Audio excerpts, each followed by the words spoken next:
अपना कैमरा बंद कर दूं? इधर कैमरा चला गया। हाँ, लाइव चला गया ना।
आपकी आवाज नहीं आ रही है।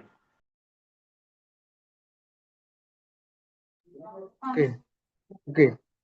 Now, uh, due to technical glitch, we are late. Sorry for that. A very warm good afternoon to all of you present here.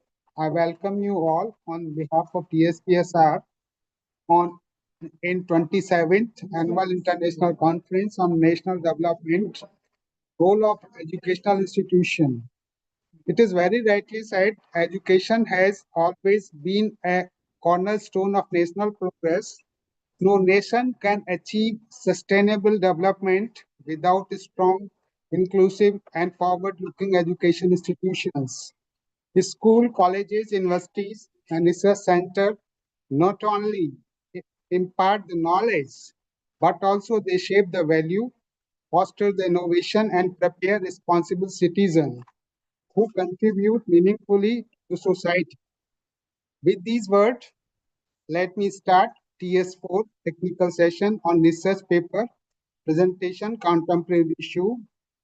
I feel delighted and honored to welcome our co-chair, Dr. Rana Singh, Director and Dean, Academics, Chandragupta Institute uh, of Management, Patna, established by Government of Bihar, leading knowledge institute nominated by Niti Aayog, Government of India, member, Regional Direct Advisory Committee, Ministry of Finance, Government of India, member, Bihar Startup Fund Trust, governing body, member, Bihar Engineering University, governing body, member, Bihar Skill Development Mission. I welcome you, sir, to share your views about the topic. Thank you very much for your generous introduction. I'm sure the world has been changing at an exponential rate. The challenge in front of management education has been humongous to catch up and match up with the changing expectations of the corporate world, and to impart the optimal blend of knowledge, skills, and competencies to the young budding managers who are likely to be the budding CEOs of tomorrow. It is important for us to understand the changing dynamics of the corporate world, the changing dimensions of the business environment, and to understand the imperatives of the global economies. We all understand that the world is moving at a very dynamic pace. Innovation and startups, they are changing the overall landscape of the business world. India as an economy, it has moved multiple ranks from 86 to 46 to 40 and now to 38 as per the global innovation rankings given by World Intellectual Property Organization. Of late, India has launched its national innovation and startup policy, which not many institutions and universities have been able to implement in letter and spirit, which has imbibed the spirit of promoting the culture and spirit of innovation and startups at the various campuses of higher and technical educational institutions across India. So it's time for us to imbibe the spirit of research and innovation amongst faculty members, among the students, among the budding entrepreneurs and startup founders, and to make sure innovation is the buzzword. Artificial intelligence has actually again disrupted the technology frontiers of the country, and we talk about the VUCA world. The governance imperatives have changed with the advent of artificial intelligence. And it's important for us to understand as management academicians how artificial intelligence is going to disrupt the workplace, and to envision how the expectations of the corporate world and the blend of knowledge, skills, and competencies are likely to change in the next 2 to 3 decades. And accordingly, we have to align our academic delivery and the delivery of the optimal blend of knowledge, skills, and competencies in the era of artificial intelligence, machine learning, big data, data analytics, predictive analytics, Hadoop, and allied dimensions. So it's important for us to understand that yes, times are changing, technologies are changing, and we as the leaders in higher education and technical education domain, it is imperative on our part that we shall prepare the next generation of youth to align themselves with the changing times and changing technologies. I'm thankful to the organizers to have invited me and look forward to the deliberations. Thanks a lot. Thank you, sir, for your valuable words.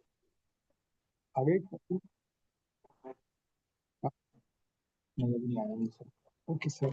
Maybe our session co-chair will be late. Shall I start the technical session, sir? Yes, please. Let's go ahead. Okay. Now, विशाखन No. कौन कौन है? Shreya. So, may I start with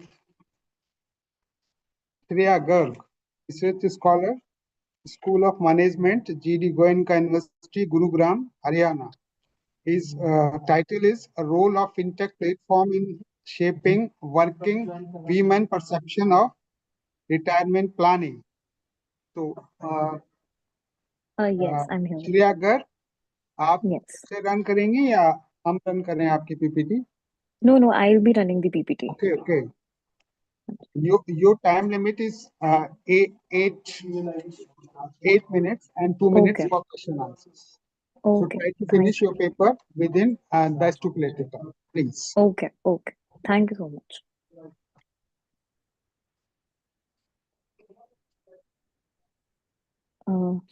Just a second. Is my presentation visible? Yeah.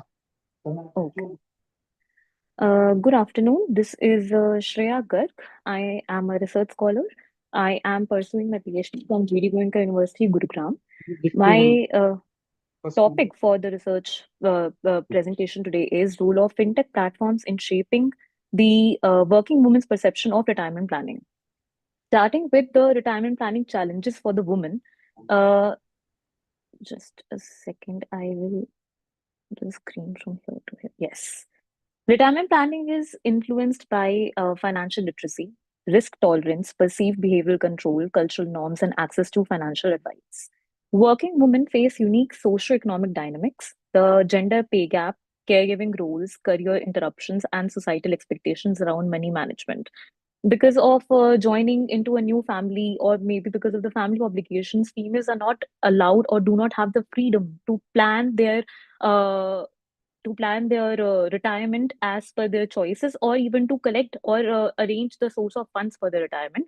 Historically, women have often been less concerned about retirement as they are perceived that they will be depending on the male counterpart for their financial needs, and also considered less capable of planning for it, leading to less investment and savings. The promise of fintech for women would be the fintech has the potential to mitigate these disadvantages by democratizing access to investment knowledge and enabling informed financial decisions. Mobile applications, robo advisors, SIP calculators, pension estimators, AI generated risk assessments are becoming a common tool for women now. Digital finance platforms like Grow, Zerodha, Kubera, Scriptbox, Smallcase, there are multiple platforms which are available nowadays.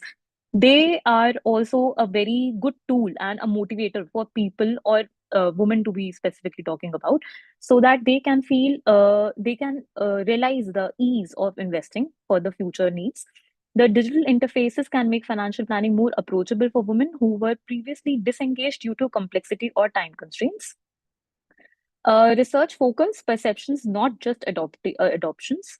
The study focuses on understanding the perceptional dimension. It is a finance-based study, but basically a behavioral finance study of how working women interact with fintech for retirement planning beyond just adoption statistics. The effectiveness of fintech depends significantly on women's perception of trust, digital safety, ease of use, and clarity of information. These perceptions are not uniform and vary based on age, education, occupation, income, and prior digital finance exposure. This research matters because retirement preparedness for women is influenced by financial literacy, as I've already talked about. The fintech tools can help overcome barriers by simplifying financial planning, aligns with broader conversations about inclusive financial ecosystem and technology's role. And this is critical need to address insufficient retirement planning nowadays. Because of longer life expectancy, education rate, we can expect women also to be a large number of women are now working, and this is why retirement planning is a significant issue now. objectives of the study to examine working women's perception of fintech platforms, to identify factors influencing the acceptance and rejection of these fintech platforms, to explore whether fintech enhances women's confidence in long-term financial decision making, to analyze demographic and occupational variations in fintech adoptions, to propose a conceptual model explaining fintech's role in influencing retirement planning perception among working women. So this is the conceptual framework. This study integrates components from several established theories.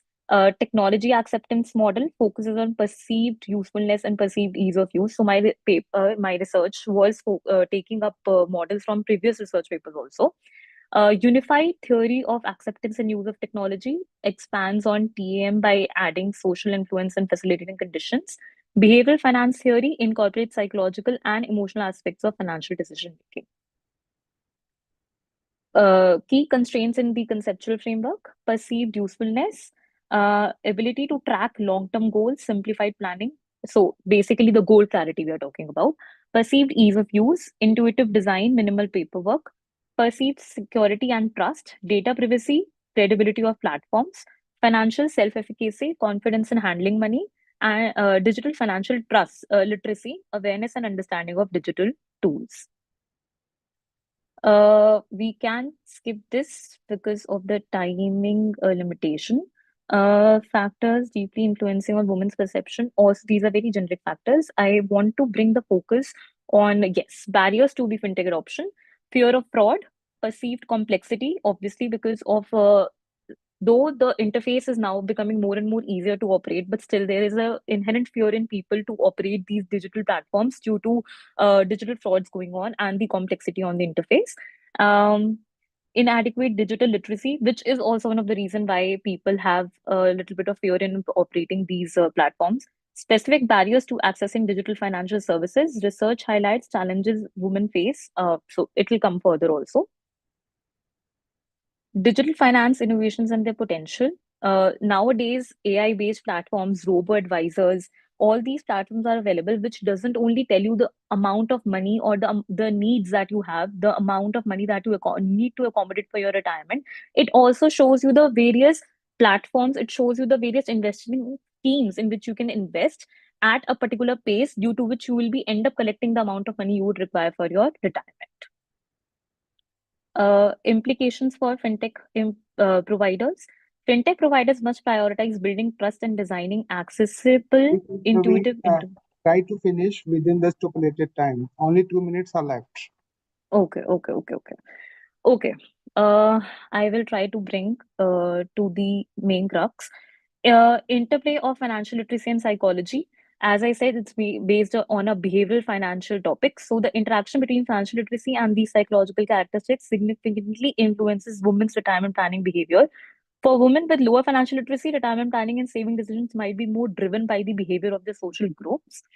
Fintech, broader impact, female economic empowerment. This is also a little generic form of information, so we can skip it. Methodological overview. This is both quantitative and qualitative based study. We will be collecting the information through questionnaires. The questions are based on the Likert scale, and then we will be collecting information. Also, qualitative based studies, as we are leaving various open-ended questions so that we can know their perception or their fears for the study, for retirement planning. Sorry. The impact of the study. Practical insight for fintech companies to design women's friendly financial tools, guidance of policymakers on inclusive digital financial literacy. Social impact, that it will strengthen women's perception towards retirement planning. And in the conclusion, I would just say fintech platforms could serve as transformative tool for addressing gender disparities in retirement preparedness. They offer new avenues for democratizing retirement planning through simplified interfaces. And however, realizing their potential requires targeted intervention, gender sensitivity, product design, support institutional framework, and addressing the existing framework gender gap. Thank you. Thanks a lot.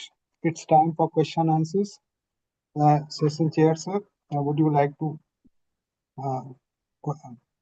question?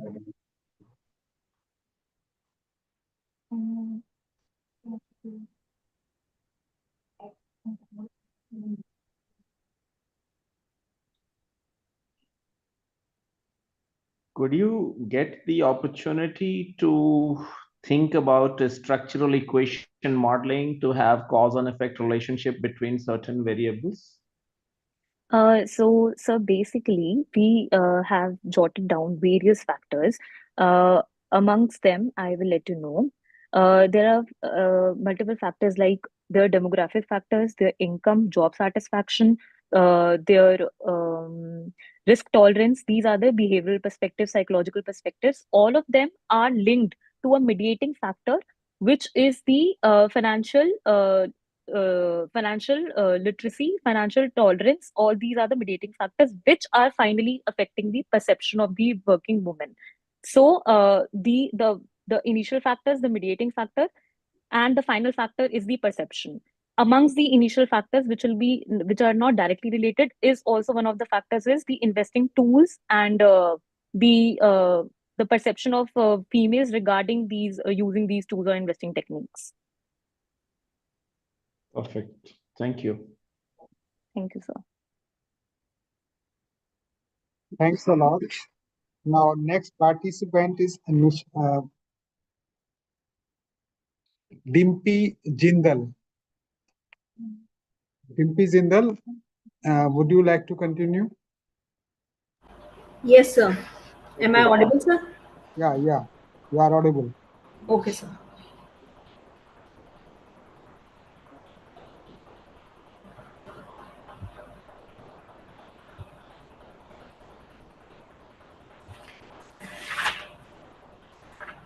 I would like to introduce Dimpy Jindal is an assistant professor in the Delhi Institute of Advanced Studies. She wrote a paper on a predictive early warning model for identifying slope instability in a surface coal mining sites using intelligent decision support system in co-authorship with Neha Solanki. So you can proceed. Sir, my screen is visible? Yeah. Okay. All right, sir. So, very good afternoon to one and all present here. So, today I'll be presenting on my research paper, a predictive early warning model for slope instability using geospatial AI and intelligence decision support system. So, my paper is authored by me and co-authored by Miss Neha Solanki, ma'am. We are both assistant professor at DIAS. So, to have the introduction about the topic, it is about open cast coal mining, which is widely adopted due to its economic and operational advantages, especially in rapidly developing countries like India. Slope instability is a critical geotechnical hazard, leading to landslide, loss of life, equipment damage, and production delays. Conventional monitoring techniques like visual inspection and extensometers are limited in spatial coverage and real-time predictive capabilities. Advances in artificial intelligence enables integration of remote sensing GIS, that is geographical information system, and machine learning in proactive hazard prediction. And this research proposes an geo AI driven early warning system to accurately identify and predict slope instability and open cast coal mines, enhancing safety and risk management. The key points of this research paper holds first is problem focus and motivation. The slope instability in open cast mines poses serious risk to worker safety, equipments, and operational community, where while conventional geotechnical monitoring methods lacks real-time scalability and predictive capabilities. Second key point is Geo AI based early warning frameworks. The study proposes intelligent early warning system which integrates data with DEM, which is digital elevation models, and which have derived train parameters, rainfall, and drainage proximity, with machine learning models to predict slope failure risk proactively. Methods and data integration are A geospatial data set of 300 labeled instances of mining regions in eastern India was developed using remote sensing and GI-based extraction and supervised learning with random forest and cat boost classifiers is being used as an model. The model performance and key findings are cat boost outperformed random forest and conventional models, achieving 96% accuracy, and FI score is 0.83, and ROC accuracy of 0.97, with fewer false negative critical for safety-centric early warning applications. The future potentials are that it is suitable for real-time risk monitoring with strong potential of extension through IoT sensors and real-time satellite data, broader adoption under mining 4.1, 4.0 initiatives. The problem statement and objectives were: slope instability is a major safety and operational risk in open cast coal mines, and traditional monitoring method lacks stability and real-time prediction. So the objective was to develop AI-driven early warning system using geospatial and rainfall data. It focuses on proactive risk identification and decision support system. Methodology data source was for the IMD rainfall data, and GSI and ISRO geological data was used with data elevation model of SRTM. Featured slope angles, curvatures, flow accumulation, rainfall, drainage proximities are the features, and models were the random forest and cat boost. Results are consistent with a data set of 300 labeled geospatial instances. Cat boost, where it outperformed that older model. So accuracy was 96%, and FI score is 0.83, and ROC accuracy is 0.97. And key influencing factors are slope angles, rainfall intensity, and flow accumulation, fewer false negatives, and suitable for safety critical applications. Conclusions: Geo AI based models significantly enhance slope instability prediction. Cat Boost is more reliable than traditional modeling models like SVM and ANN, and system supports GIS and real time early warnings. Its future scopes are integration with IoT and real time satellites data, expansion to other mining regions, and web mobile based decision support platforms. Thank you. Thanks a lot. It's time for question answer.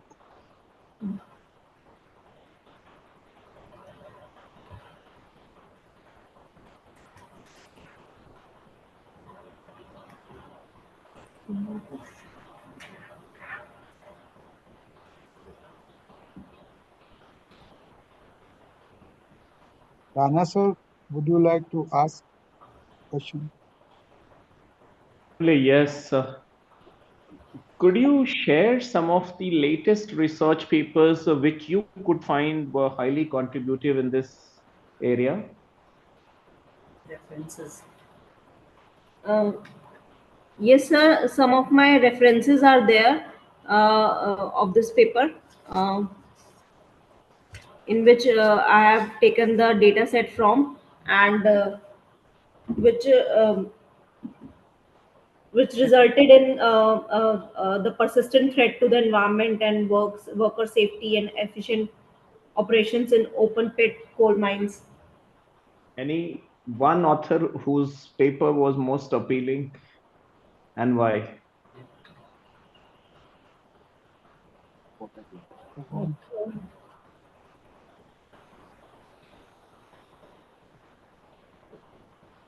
Any specific recommendations given by you? Sir, I actually use this model with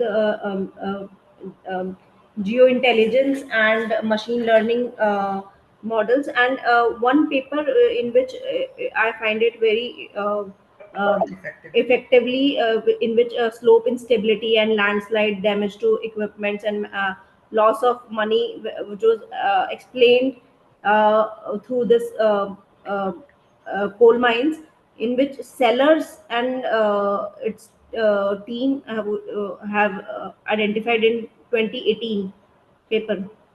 Fine, thank you. Thank you, ma'am. Thanks a lot.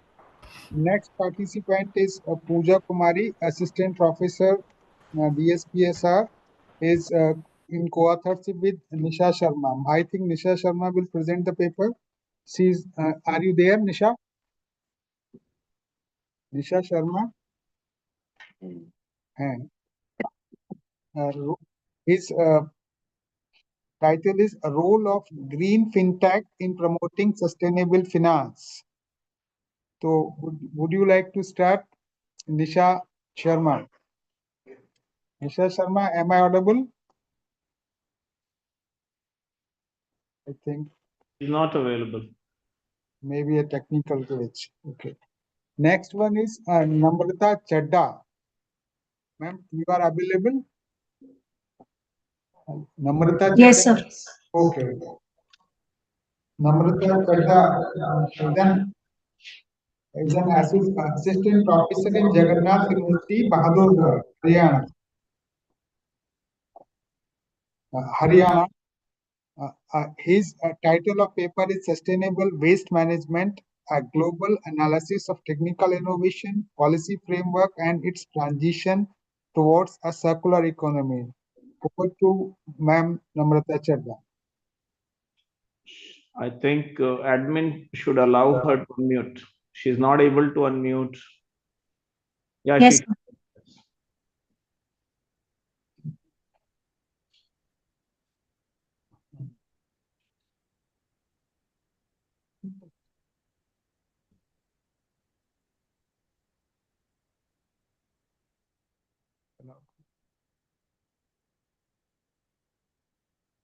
Allow me, ma'am. Ma'am, आप तो लाओ. कर लीजिए sir share.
I hope, sir, I'm audible. Yeah. So, sir, my topic is on waste management, and my name is Namrata Chadda. I'm assistant professor at Jagannath University. So, sir, my objective was to basically analyze about in detail what is waste management.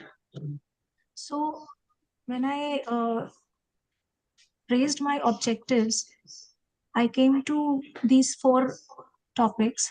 First of all, we need to analyze the waste stream, what exactly the waste stream is of. Then, as we all know, disposal is to be considered as waste. But to understand the management of the disposal, it was necessary for us to do a research work. So, understanding the composition basically of the disposal was required. Then we had to also understand the technologies, what all technologies we can adapt to actually manage the waste. Then there were certain social barriers which are coming on our way, like people, let's say if we talk about India, the participation of the people, the cultural attributes which we carry for the disposal of the waste. And lastly, which I have analyzed was I have also gone through with a basic study of various countries. Basically, I would call it as a comparison with the global case studies.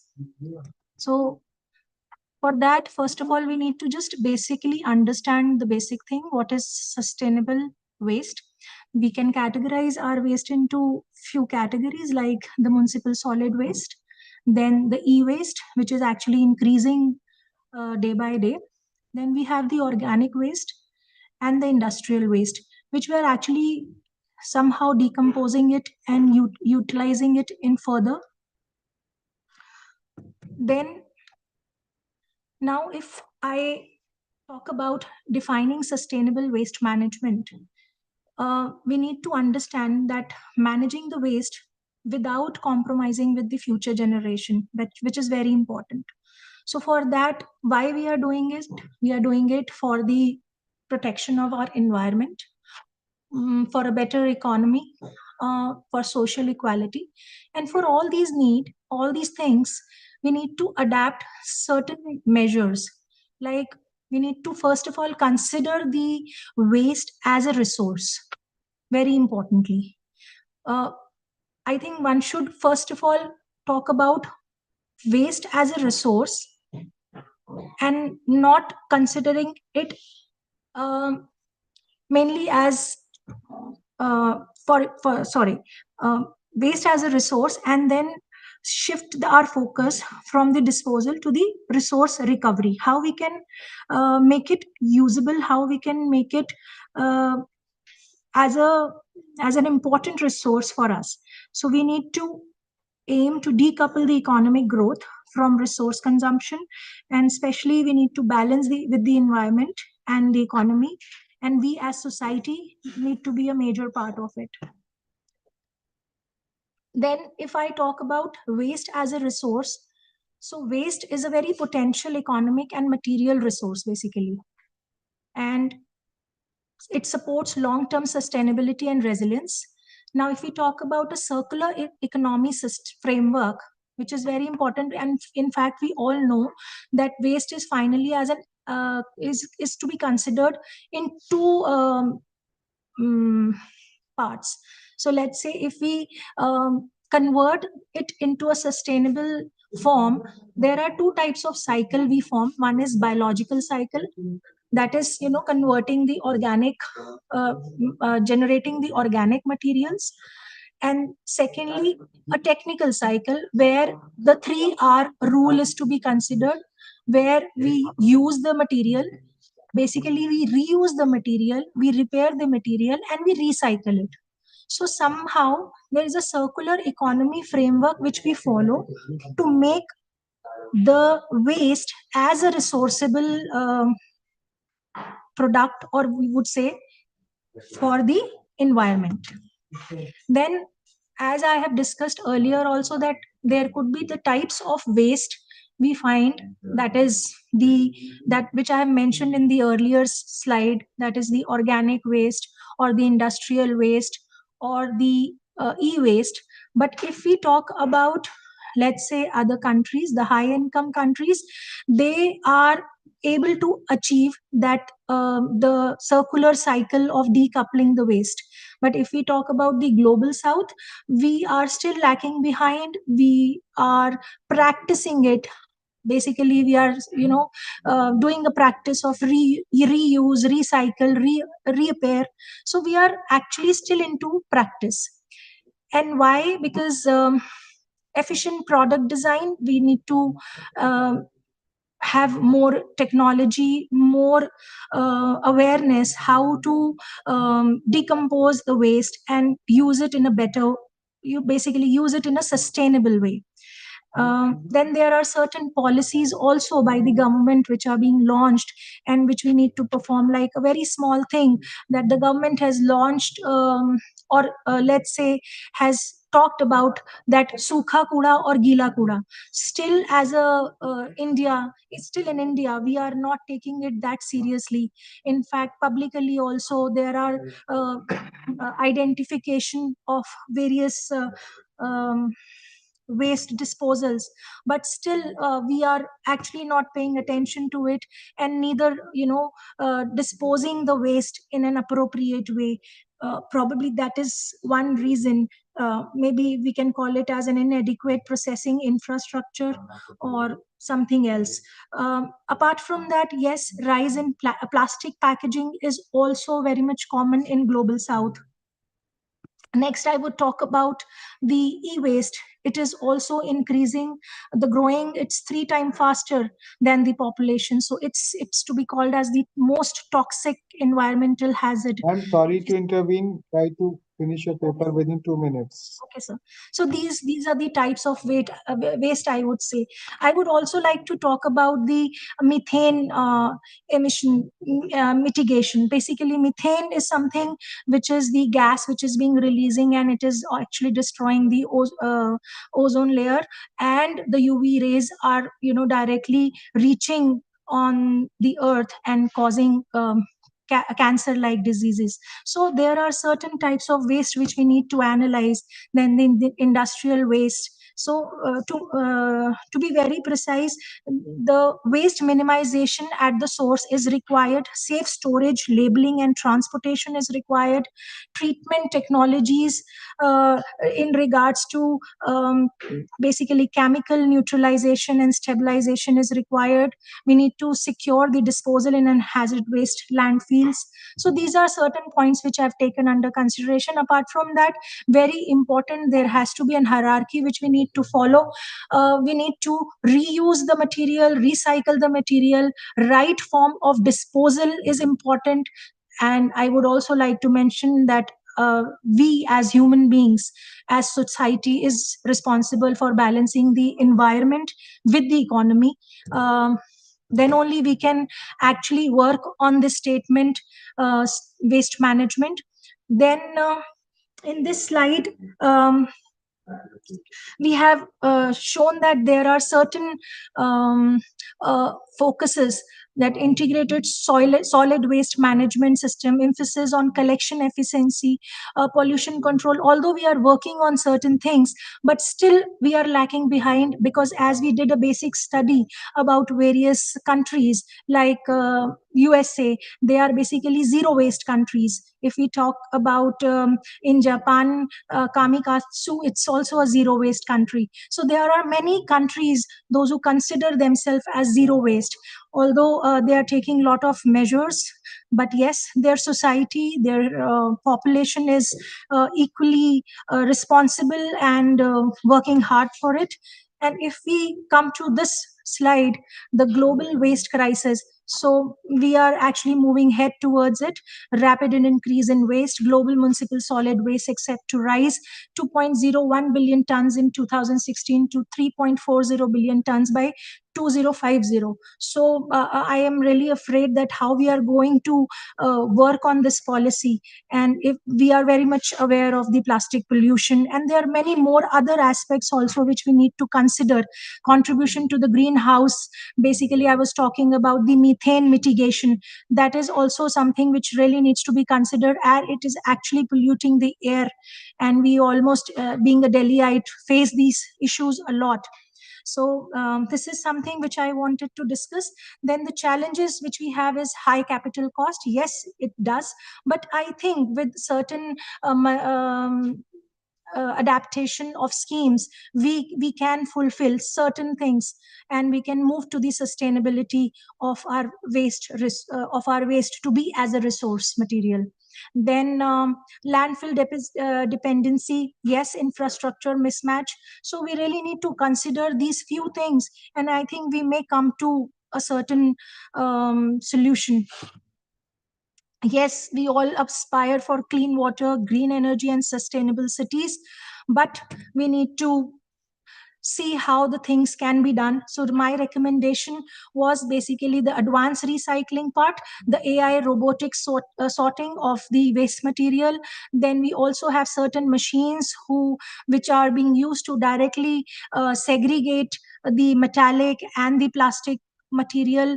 Then decentralized systems, formalized informal sectors, mandatory segregation. So all these things may help us in making the waste disposal as a resource. So conclusion at the end is waste as a resource for the future. So from my side, I'll end up my presentation requesting every citizen of India, in fact, everybody, to just consider small measures which are being declared by the government and make our country waste free. Thank you. Okay, thanks a lot, ma'am. Now it's time for question and answer.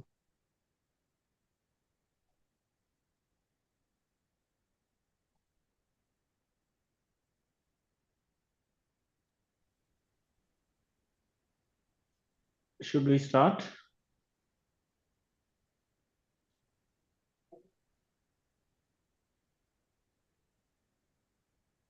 Should we start? Am I audible?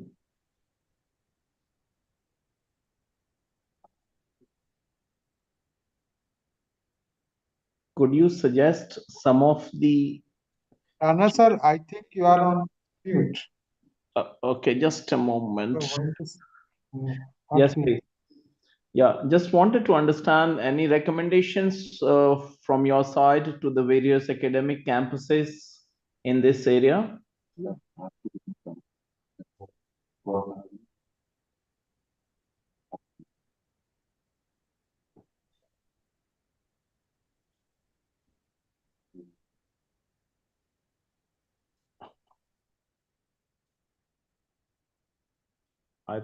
Madam Chadha,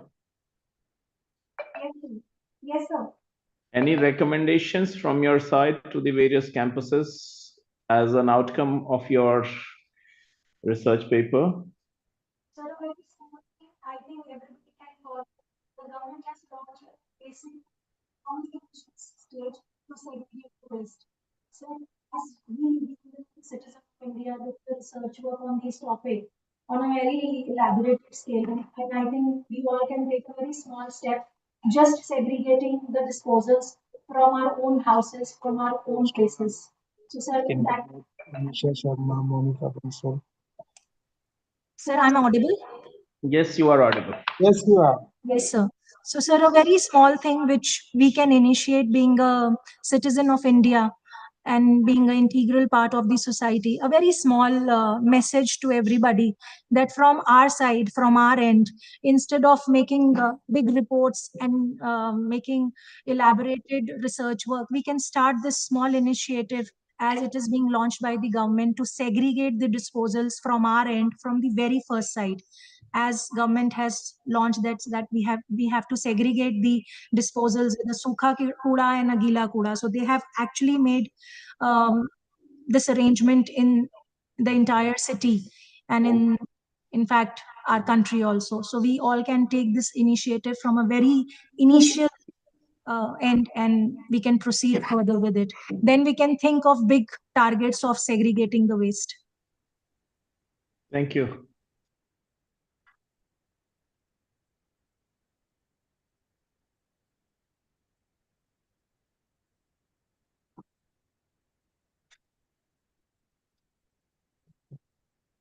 Sir, am I audible? Yes, you are.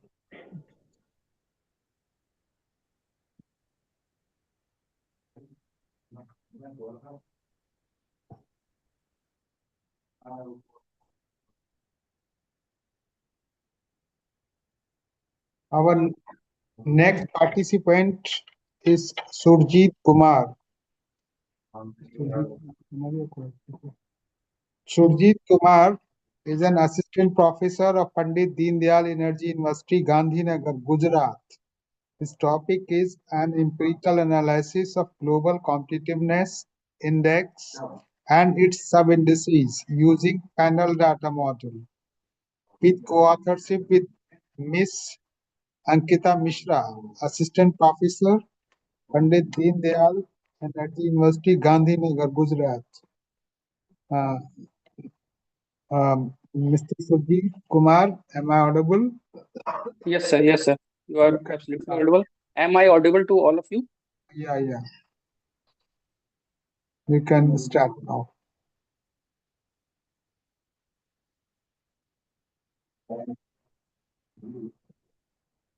Sir, is my PPT is visible to all of you? No, it is not visible. Your name is visible only.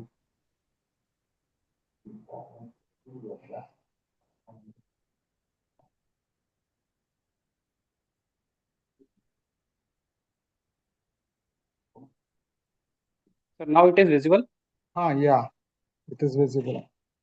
Your time is 8 minutes. Okay, sir. Try to wind up within 8 minutes.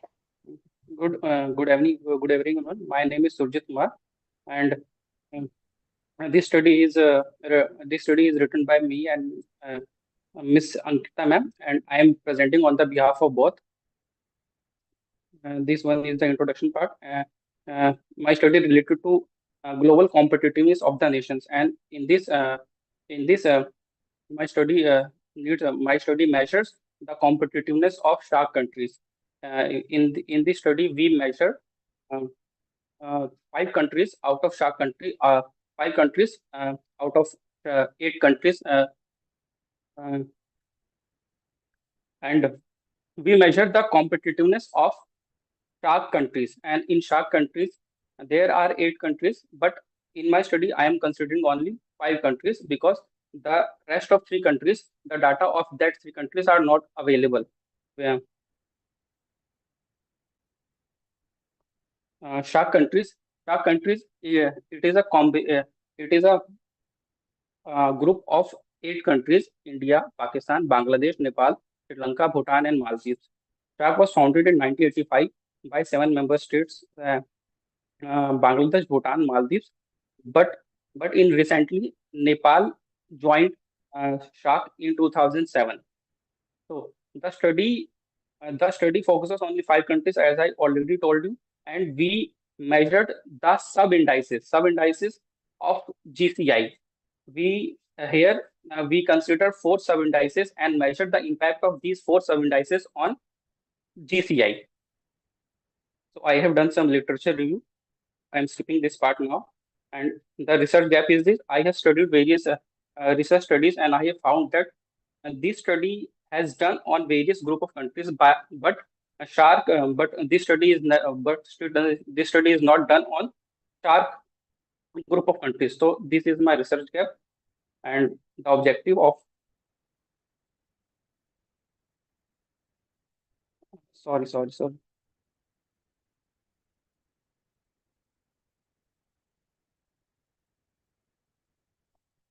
the objective of my study is this aims to measure the impact of sub-indices of GCI, and there are 4 sub-indices: efficiency enhancers, capital, human capital, market, and innovation ecosystem on GCI of SHARC nations. I have, and in this study, we have tested various models of which is related to panel data methodology. Panel data, it is a combination of cross-section data and time series data, and we have used POLS, partially old least square, fixed effect model, and random effect model, and we have tested at which model is appropriate for predicting the best outcome. And I have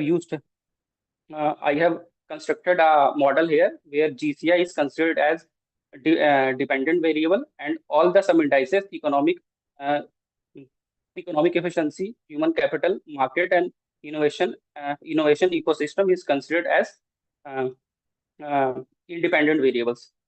And I have made three models here: partially ordinary least square, fixed effect model, and random effect model. And I have checked which model is appropriate for predicting the best outcome. And I have collected the data, and I have collected the data of competitiveness for Shark Nation from World Economic Forum. World Economic Forum uh, uh, releases its competitiveness reports every year, and it provides how much a country's competitiveness is, whether he is more competitive or less competitive. As competitiveness uh, leads to long-term prosperity and growth. If a country is more competitive, means he is more prosperous, and he's and he is. So I have collected the data from World Economic Forum for all the Shark Nation. First, I have tested a model which is POLS, partially ordinary least square, and this is the result here. Economic efficiency, human capital, markets. These three variables have a significant influence on GCI. GCI is dependent variable because the p-value is less than 5%. And the variable IC, which does not have a significant influence of GCI because the p-value is more than 5%. Here, my model is fit here because the R value is near to 1, and the cumulative effect of all the variables on dependent variable is also significant because the F statistic value is less than 5%. Here it is 0%. But here we have to check whether the POLS model is significant or is appropriate to predict the result or not. So we have used here BP test, and the result of BP test here is that the value of BP test is less than BP Sorry test is to less. Sujit, try to wind up within 2 minutes. Okay, sir. Here, the value of BP test is less than 5%. It tells you that this model is not correct. So we measure another model here, that is random effect model. And the result of this model is given here. Here, this model is also giving the same result, but there are some differences in this. And after making this model, we have to test whether this model is also appropriate or not. So we have to check between REM and FEM. So we run Hausman test, and the result of Hausman test gives you an idea that that REM model is not appropriate because the p-value is less than 5%. So the main model, that is FEM model, after running BP test and Hausman test, we found that FEM is the superior model, and it will predict the correct value of your dependent variable. So this is the best model, and it gives you the result that variable economic efficiency, human capital, and innovation ecosystem is a significant influence on your dependent variable because the p-value is less than 5%, and this model is absolutely fit because the value is near to 1. And this is the conclusion part where we measure various tests, and it is found that the FEM model is the fit model among all these models.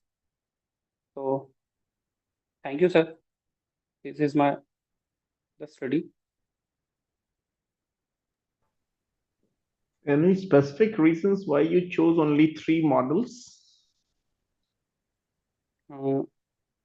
Because, sir, on the basis of I have studied various papers, on the basis of that I have studied only 3 models. There are some other models as well where dummy variables are used, but I am not considering here because I don't have any idea or I don't have worked on it. That's why I considered only 3 models. Perfect. Okay, sir.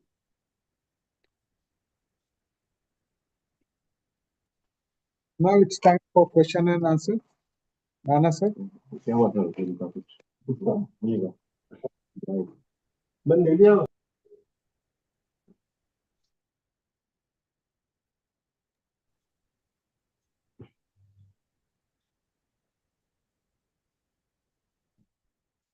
One common question to all the authors who have done their research paper, did they work on exploring possibilities to getting it published in A star or B or CABDC journals?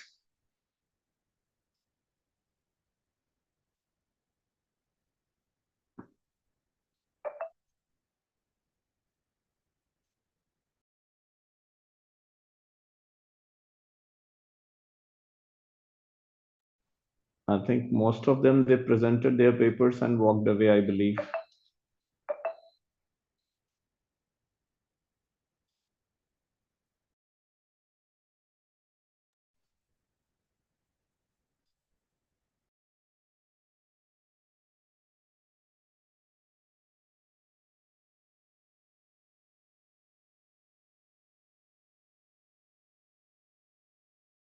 Well, Mr. Surjit, I think he's left. Yes, sir. Yes, sir. Hello, sir.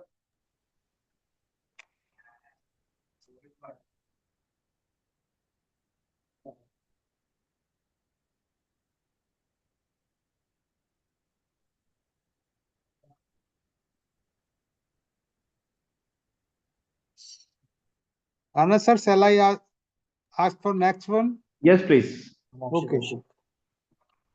Next one is Meenakshi Kaushik. She is an associate professor in Delhi Institute of Advanced Studies.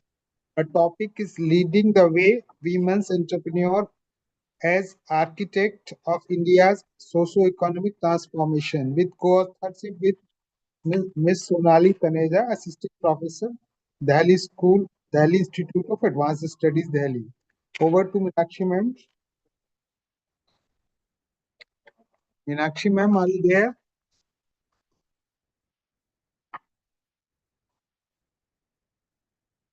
Meenakshi ma'am. Okay. Yes, sir. Good afternoon. Good afternoon. Good afternoon, ma'am. Good afternoon, dignitaries on dais. In fact, online, though those dignitaries are available on online. I'm saying good afternoon to everyone.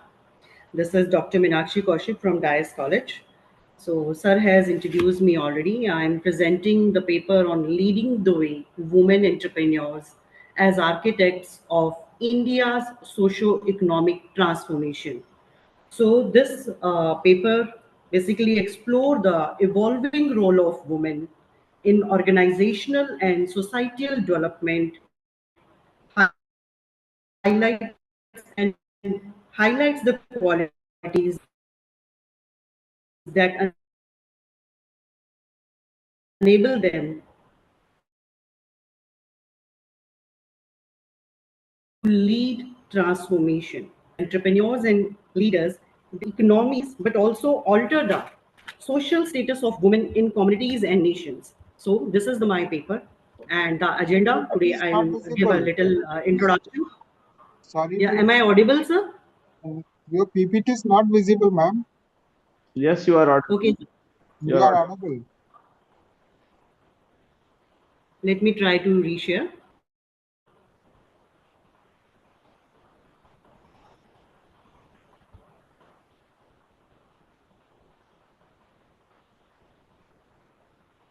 I think it's showing right now.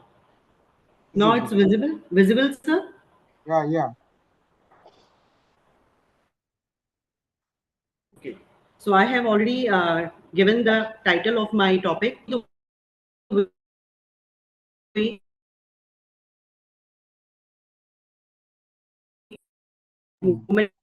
Continue, please. Entrepreneurs and architects about the women leaders, the entrepreneurs basically. So recent decades have seen increased female participation driven by economic reforms, educational expansion, and digital inclusion. Yes, sir. Am I audible? What happened? What is going? Hello. My screen is visible, sir. Yes. So what is? Yes, ma'am, it is visible. Okay, sir. Women. This is the introduction about my topic, and this is the objective to identify the key leadership qualities and capabilities commonly demonstrated by women in organizational settings. Second, the assess organizational practices, policies, and cultural shifts required to build environments that nurture, retain, and promote women into leadership positions. The third one, to explore interventions and support mechanisms that enable aspiring women professionals to overcome structural and social barriers. So this is the basically descriptive study, and I have taken the secondary data and purposive sampling approach I have taken for the contemporary women leaders and entrepreneurs. So I can show the relevance and sectorial diversity and leadership impact. This is a qualitative approach. I have taken some case studies, case examples, and there are some outcomes of the identification of leadership competencies, assessment, organizational enablers, and barriers, development of insight, and inclusive leadership and entrepreneurship. So these are my cases. There are the few cases, recent topics, recent entrepreneurs I have taken, although there were so many old one also, like Kiran Mazumdar, Shehnaz Hussain, and Lijat Papar founder. Even the Amul Foundation is also led by the women entrepreneurs, the group of the women. So first I am taken here, the Falguni Nair, the founder and CEO Nykaa. She is an investment banker, but she has taken a risk and she has started a Nykaa at the age of 50. She redefining the beauty retail in India and now offering more than 4,000 brands. The company became one of the India's first women-led IPO unicorns in 2021. So this is an open digital commerce pathways for the million of women shoppers and sellers, both the shoppers and the sellers. The second one is Ghazal Alag, co-founder Mamaearth. So the company became India's first D2C personal care startup to list publicly 2023. Ghazal Alag has found a consumer gap for the toxin-free baby products. While raising her own child, Mamaearth disrupted FMCG with transparent ingredients labels and sustainable packaging. So this is the first D2C, direct to consumer personal care startup. Next is the Roshni Nadar Malhotra. She is a chairperson HCL Technologies. She has the first woman to lead a listed Indian IT multinational company. HCL has expanded into cyber security, AI-driven services, and global acquisition. And she is not only doing the entrepreneurship, she is highly involved in the social impact via Shiv Nadar Foundation. So demonstrate how legacy family enterprises can transition into modern innovation form. That is also not easy to carry forward in a worth way the legacy, because there are so many people those are can't carry forward these type of legacy, and she became the proud daughter of Shiv Nadar, Mr. Shiv Nadar. Vinita Singh, the CEO Sugar Cosmetics. Everybody knows her through the program Shark Tank. She has shown her traits. She has rejecting multiple high-paying job offers, and she has targeting millennial and Gen Z customers. And the company scaled from an online label to 100+ exclusive stores nationwide.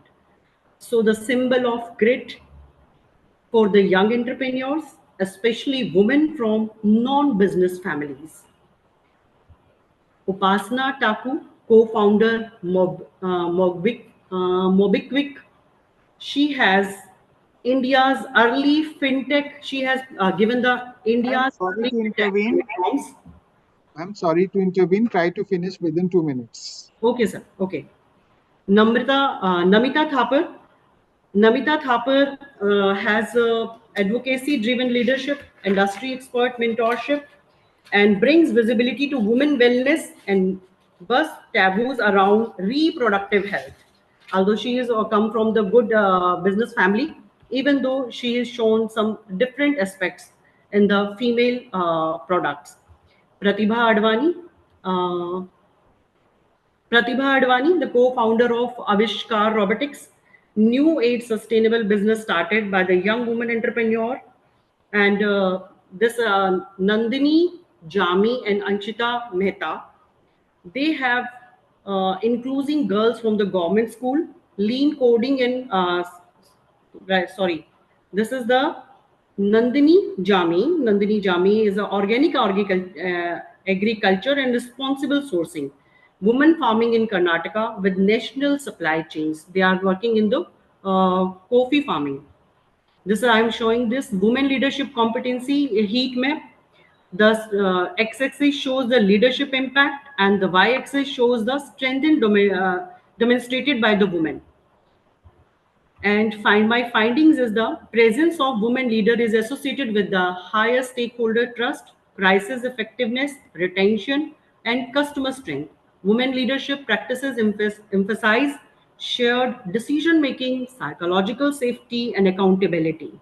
The women entrepreneurs outperform men in initiative, integrity, collaboration, people development, and team motivation. The women demonstrate performance parity or advantage in the leadership competencies. Mid-career attrition is driven by caregiving demands, marital transition, and unequal domestic and emotional labor, highlighting the need for career continuity policies. Uneven availability of flexible work and re-entry programs across sectors and regions limits long-term leadership progression. Thank you, sir. These were my findings. Thanks a lot. Now it's time for question hour. Rana sir. Just wanted to ask when could you find a opportunity to interact with these female entrepreneurs, particularly Kiran Majumdar Shaw or Roshni Nadir Malhotra? Not so lucky, sir. Never, but I have seen so many podcasts and I have seen their stories as I'm teaching the entrepreneurship also. So discussed about so many other things. Okay, so but I know my colleagues and my members from the family women. Those are entrepreneurs. They have taken a risk. They have quitting their good jobs and starting their own entrepreneurs. They are the live inspiration for me. Okay, could you administer some structured questionnaires to these women entrepreneurs to have some responses from them to understand their psychodynamic variables? No, sir. As I have taken the case studies, I have taken from the different sources my all study stories and case studies. So, yeah. I would appreciate if you could consider an empirical approach also. The numbers may not be very high, but any structured questionnaire to understand their psychodynamic variables will make your paper much more acceptable, impactful, and have global acceptance. Yeah. Maybe I will try the next time at a local level, and I'll try to capture my all questions from through the questionnaire. But till now, I have taken it from the World Economic Forum, from the Times of India, from LinkedIn, from the World Economic Forum. Perfect. We can see. Thank you so much. Thanks. Thank you, sir. Thank you so much. Thanks a lot, ma'am. Our next presenter is Miss Rasmi Malhotra, research scholar, Deen Dayal Upadhyay College, University of Delhi. His topic is teaching as a viable career option for youth, evidences for student perception in Delhi, in co-authorship with Professor Monica Bansal, Professor Deen Dayal Upadhyay College, University of Delhi. Over to Rashmi Malhotra.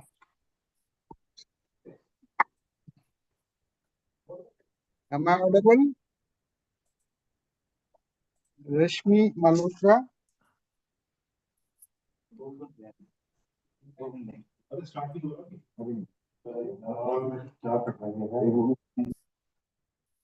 Am I audible? I'm audible. Over to you. Hello.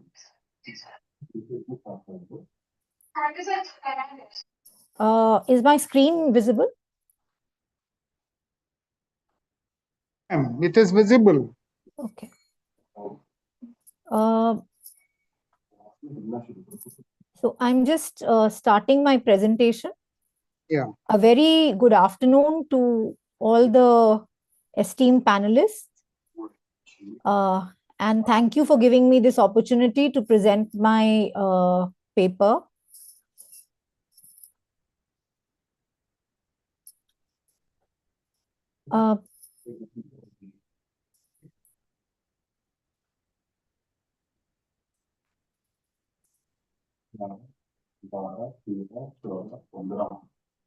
I just wanted to bring your attention to the topic, which is teaching as a career option for the youth, a viable career option for the youth, evidence from students' perceptions in Delhi NCR. The key theme here is bridging the intent gap in the modern educational landscape. With your permission, I'd just like to start with a little, a 40-second video.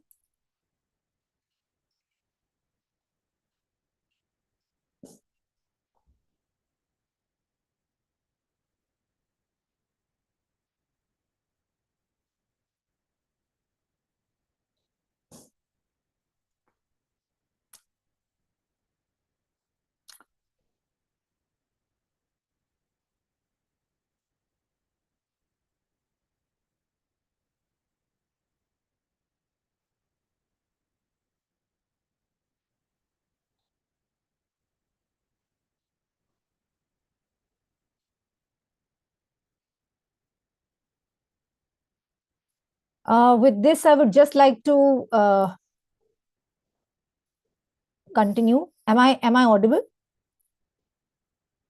You are. Yeah. Are audible. So I would just like to go ahead with my topic. And the topic of the presentation is the very fact that how many students today wish to become teachers.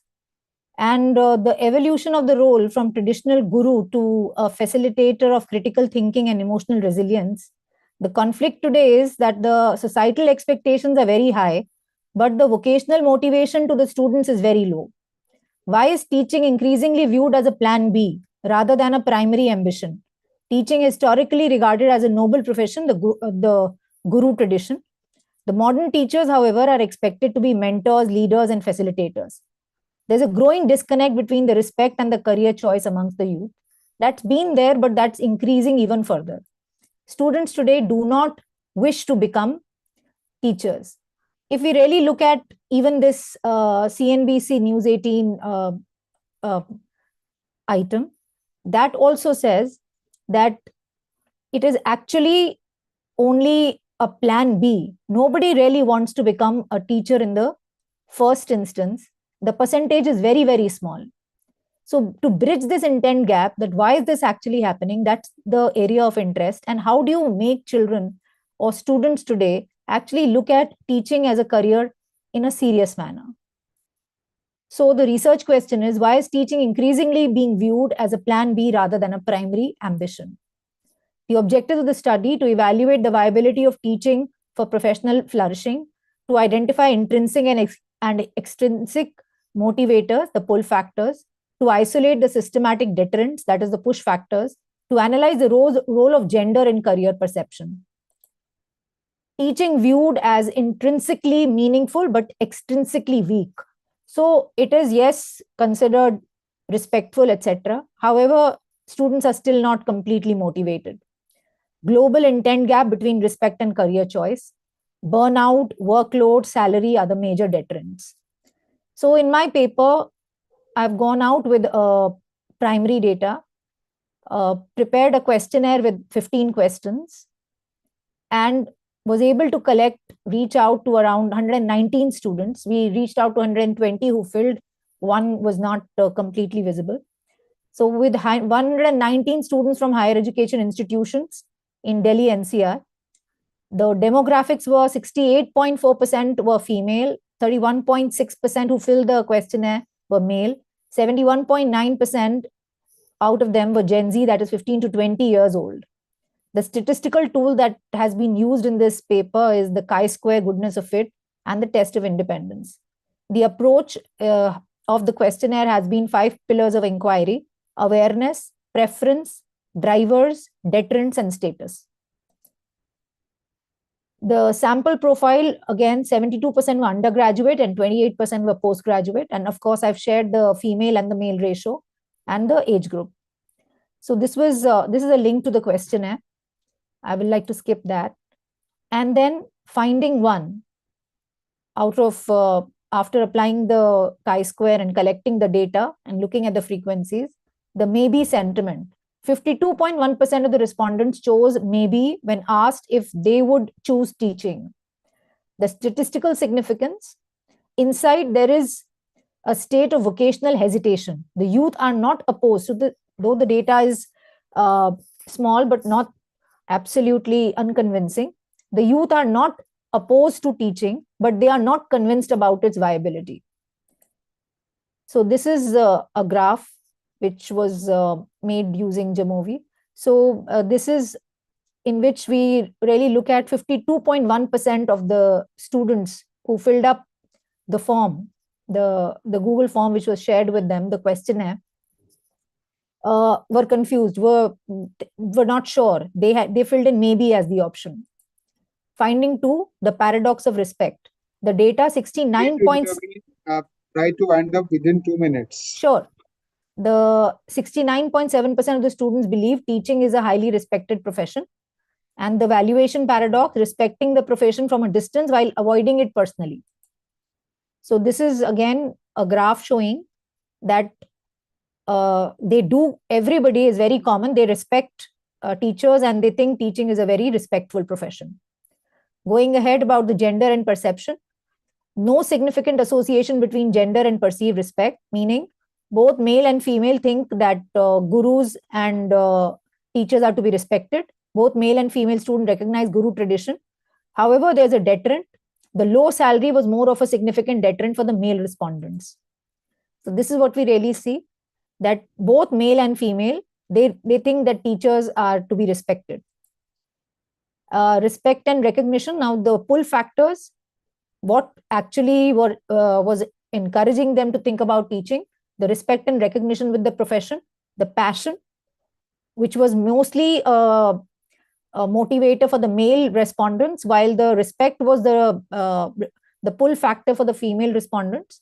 And the youth is getting very excited about probably a use of innovation and technology in this area. So this is just a graph to show that if you really look at it, that the high salary is a motivator for the males, while the respect is the motivator for the females.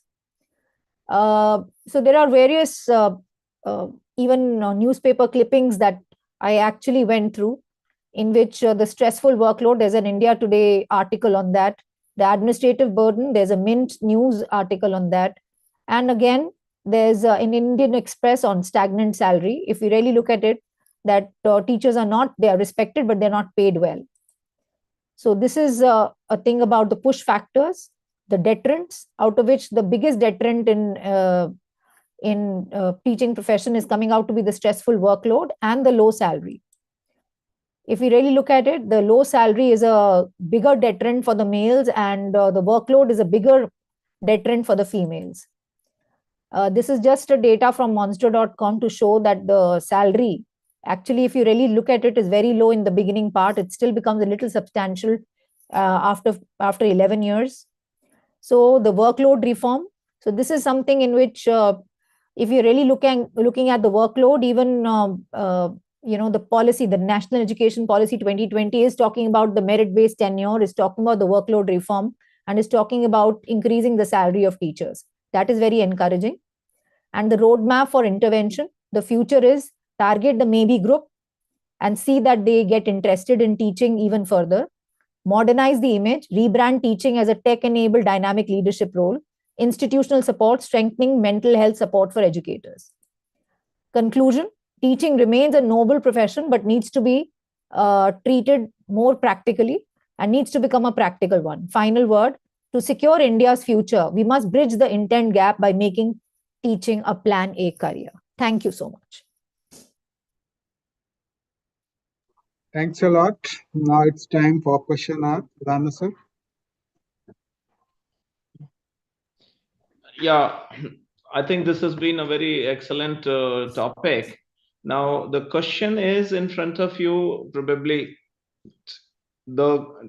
I hope you have administered the questionnaire, right?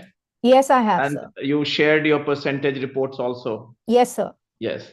Could you also have the opportunity to interview them one-to-one apart from this, means any qualitative discussion with them about their career orientations?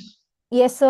I'm in a career of teaching, so it works very well for me to be interacting with teachers on a very, very regular basis and a very close basis. So it's a topic very close to my heart.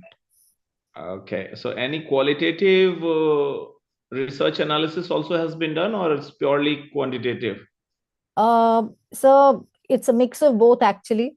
Mhm. So it's going to be just looking at both kinds of data. Which tool and the software you have used for qualitative research? So if I really look at it, the chi-square has been, it goes both ways. So that is a statistical tool, and the software that I've been using is Jamovi. Which software? Jamovi, Jamovi. Okay, fine enough. Fine, thank you so much. Any major deterrent variable which you could find as a summary? What was one of the major deterrent variables which lead to the resistance of the students from joining academics? So the biggest deterrent, of course, is for women. It is the workload pressure is too much. There's a lot of work, and I have, in fact, this newly married girl also who's in this profession who says that my in-laws are objecting for the kind of work I'm carrying home. So that is something that is something that becomes for the women, and for the men, of course, it's the pay. That they have to go into private tuitions, they have to look after other avenues alongside to be able to make ends meet. So these are the two major deterrents that have come across. Perfect. Thank you so very much. And which have been the statistical tools apart from chi-square test which you have taken? Sir, I have just been at this stage used chi-square only. And any other parametric, non-parametric test? Not at this point, sir. Any future plans? Absolutely, sir. I'll be looking at it more quantitatively. And of course, as you said, as you suggested very well, even into the qualitative data. As this is an area of great interest and passion to me. So I'll be looking at it into further studies in various aspects of this also. Any plans to use ANOVA, MANOVA, MANCOVA, etc.? Absolutely, sir. Absolutely. ANOVA, and applying to collecting quantitative data and applying t-tests and doing correlation studies as well. Fine. Thank you. Thank you so much, sir. Thank you. Thanks a lot. Now, next presenter is Mr. Shubham Gaur, Assistant Professor, Don Bosco Institute of Technology. His topic is Digital Financial Innovation, a comparative study of rural and urban India, in co-authorship with Tanya Jolie, Assistant Professor, Don Bosco Institute of Technology. Over to Shubham Gaur. So, Shubham Gaur, are you there? So, am I audible? Yeah, audible, ma'am, audible.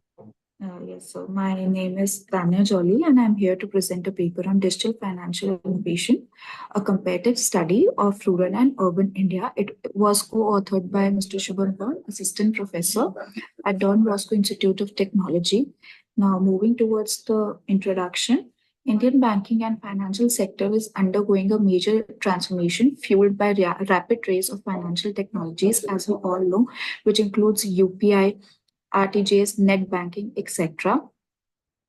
Fintech refers to integrated of innovative technologies such as AI, big data, blockchain into financial services to enhance automated and streamlined operations. In India, fintech is bridging the gap between traditional banking and digital solutions. Urban areas are embraced innovations such as UPI, mobile wallets, contactless payment, robo-advisors, and AI-powered investment platforms.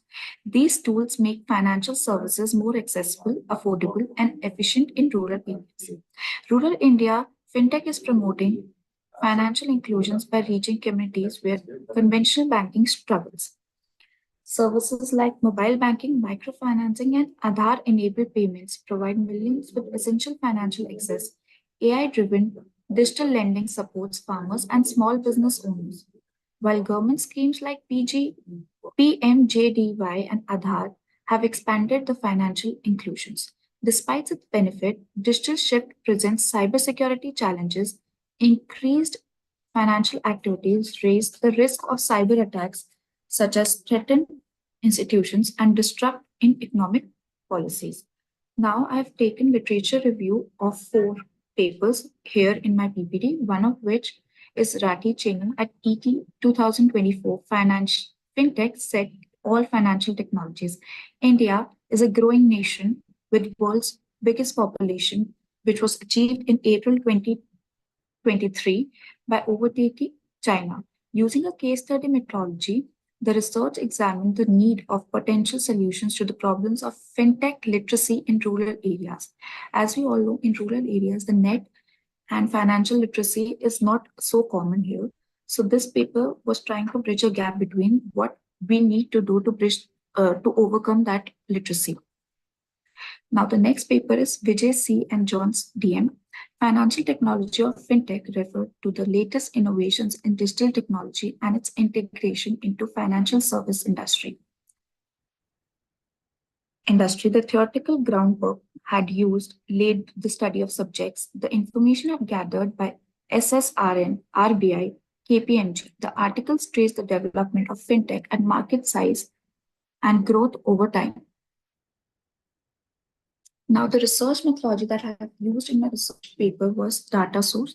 It was a secondary data that I have used here. And after collecting the secondary data, I've analyzed the data and found the results of my objectives, which were first objective was to study the concept of fintech, role of fintech in urban and rural areas, which I had done using the secondary data. Second was to identify the challenges in fintech adoption in rural as well as urban areas.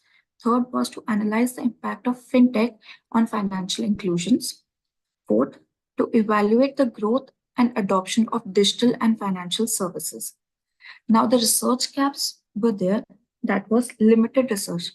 For long-term sustainability and digital financial services in rural and urban areas, there was a limited research that was done on rural areas.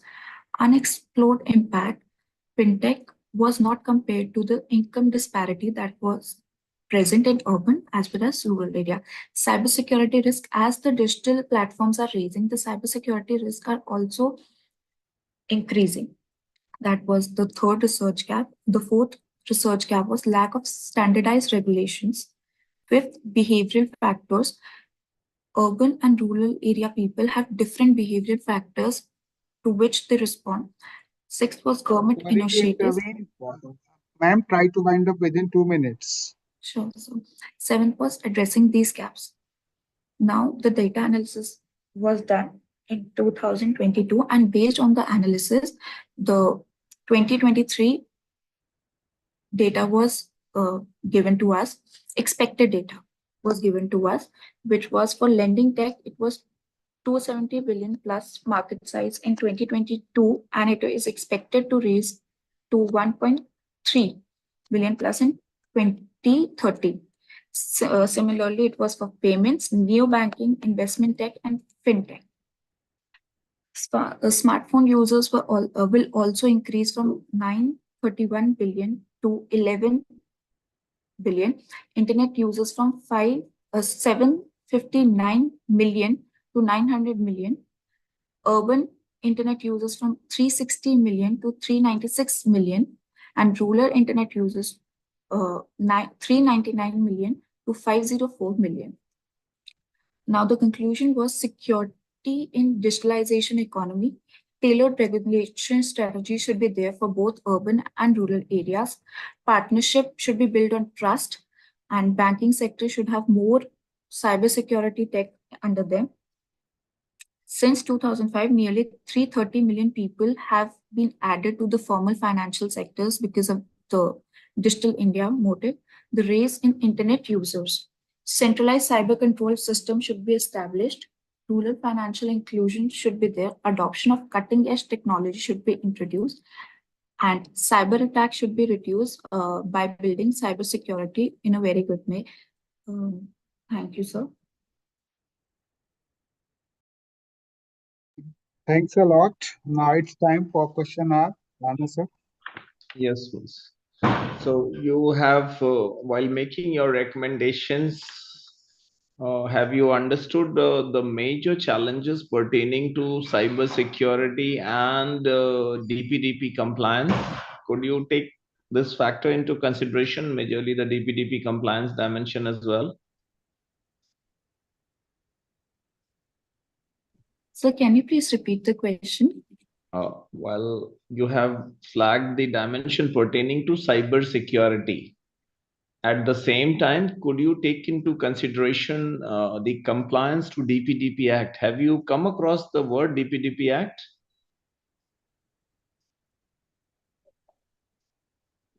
No, sir, I have not come across this act. Probably you can make a note of this dimension. What are the various cybersecurity dimensions to be taken into consideration, and how the compliance to DPDP Act also needs to be taken into consideration? Probably that will make your paper slightly more improved as well. Okay, sir, I'll Thank you. look into it. Over to Thank you. you, sir. Thanks. Thanks a lot. Our next presenter is Dr. Pooja Kumari, Assistant Professor DSPSR. His title is A Role of Green FinTech in Promoting Sustainable Finance, in co-authorship with Ms. Nisha Sharma, Research Scholar, Department of Commerce and Business Administration, University of Allahabad. Over to Ms. Nisha Sharma. Are you there? Yes, sir. Hello, sir. Am I audible? Yeah, you are audible. Okay, sir.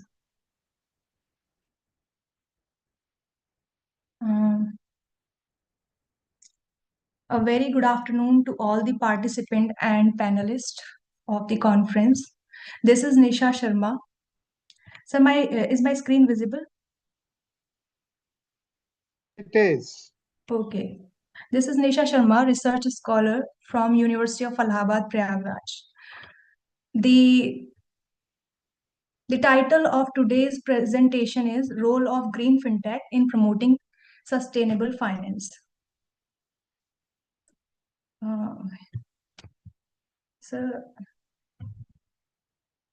Okay. The background of this study. Background of the study says climate change and environmental sustainability has become major global concern, requiring significant financial support for green and climate-friendly projects. In this context, sustainable finance aims to align financial decisions with environmental, social, and governance considerations. At the same time, rapid growth in financial technology has transformed the way financial services are delivered and managed. The integration of fintech with sustainability goals has led to the emergence of green fintech. So green fintech is basically the integration of finance along with technology and considering the sustainability factors. What is sustainable finance? Basically, sustainable finance is the flow of capital considering environmental goals, climate resilience, responsible business practices, etc. So when we consider ESG factors while taking decision regarding finance, it is sustainable finance, which aims at long-term economic stability and supports green finance, climate finance, and responsible investment. It reduces environmental and social risk. What is green fintech then?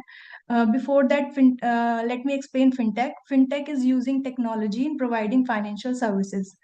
For example, using digital payment, AI-driven analysis, blockchain technology, platform-based lending. And green fintech is the application of fintech solutions to promote sustainability. By using digital tools such as green investment, ESG reporting, climate risk assessment. Green fintech act as an enabler of sustainable finance. Point of green fintech are AI-based ESG scoring and analytics, digital platform for green lending and green bonds, blockchain for carbon credit tracking, climate risk model using big data, and digital MRV, monitoring, reporting, and verification. The objectives of my study includes analyzing the growth and trends of green fintech related activities in sustainable finance over the recent years. Another is to assess the contribution of green fintech to green investment and ESG oriented financial practices using measurable indicators. And the third one is to evaluate key challenges and policy gaps affecting the adoption and scaling of green fintech solutions. Research methodology. The research design is descriptive and analytical in nature, which is appropriate for examining trends, measuring growth pattern, and analyzing the contribution of green fintech to sustainable finance using measurable indicators. The nature of the study is analytical and which focuses upon the quantitative assessment of green fintech related development in sustainable finance. It examines numerical trends and comparative patterns to evaluate the role of green fintech in supporting green investment and ESG-oriented financial practices. The data that I have used is secondary from renowned sources. This study time period is a multi-year period. Tools and technique that I have used. I've used trend analysis to examine growth pattern in green fintech and percentage and growth rate analysis to measure changes over the period of time. Another is comparative analysis to assess variations across financial instrument and time periods, and tabular and graphic presentation for clear interpretation of the result.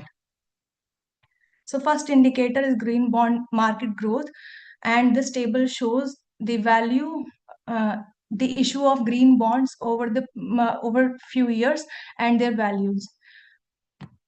So the table shows there is upward growth, consistent upward growth of the issue of green bonds, and the growth has increased after 2020 because of digital issue platform and automated reporting and tracking during COVID, which indicates expanding role of green fintech. The another indicator is ESG investment growth, and we see that the growth of ESG asset under management is 65.22% from 2018 to 2020. Sorry to intervene. Try to wind up within 2 minutes. Okay, sir. The impact of green fintech on ESG practices. AI-based ESG analysis has improved ESG coverage. ESG reporting has increased from 45% to 75% after the usage of digital tools, and which has increased transparency and digital in decision making. Challenges. There is several challenges in green fintech adoption. First is there is low consistency among ESG ratings. The ESG rating correlation is below 0.65 across rating agencies, and there is a risk of greenwashing also, and there is regulatory and data standardization gaps. Policy implication. These are the suggestions for regulators. There should be harmonized ESG standards, clear green fintech regulations. For financial institutions, there should be there should be integration of fintech in ESG and climate risk management, and for fintech firm, improve data quality and cyber security. So the conclusion is green fintech play a crucial role in sustainable finance. It supports green investment and ESG integration, also enhance transparency and climate risk management. But the challenges remains. So policy support is needed, which can strengthen the impact. Thank you. Thanks a lot. Now it's time for question and answer. Rana sir.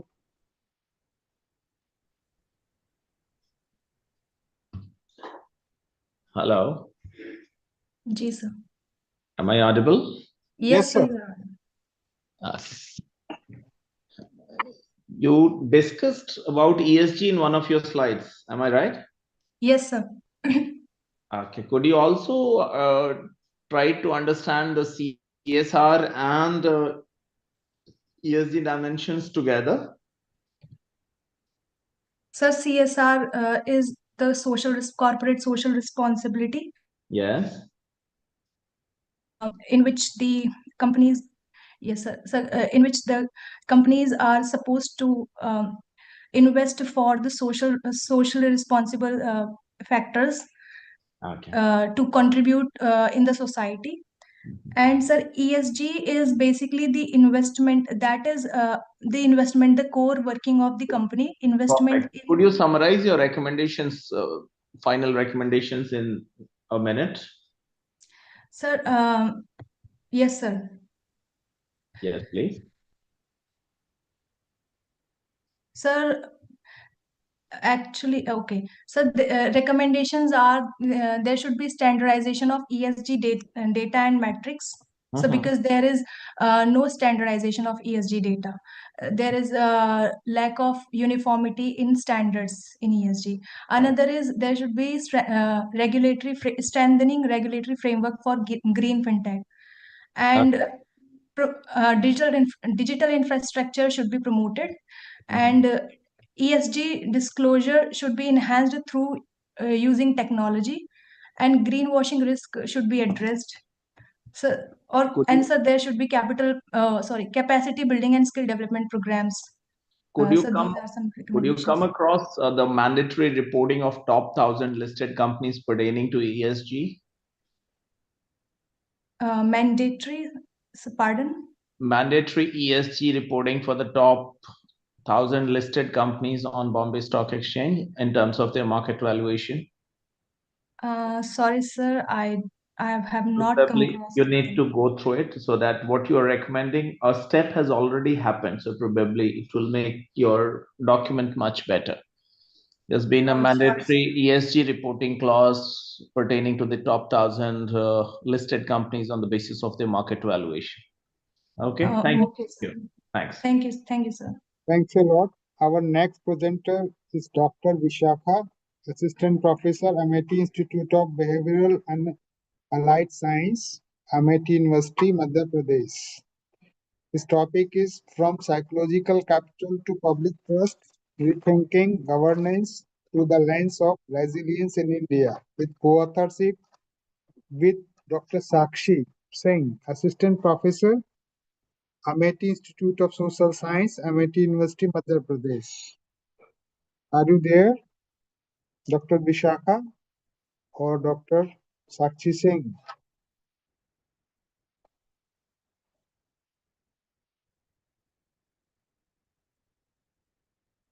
She's not present. I think she is not there. Let's move to the next. Next presenter is Miss Mahekdeep Kaur, Research Scholar, Lovely Professional University, Fagwara, Punjab. Her topic is education quality as a driver of national development, and empirical analysis with the social reference to Punjab, India, in co-authorship with Dr. Vijay Kumar Kechi, Professor and Deputy Dean, Department of Education, Lovely Professional University, Fagwara, Punjab. Are you there, Mahek? Mahek? Am I audible?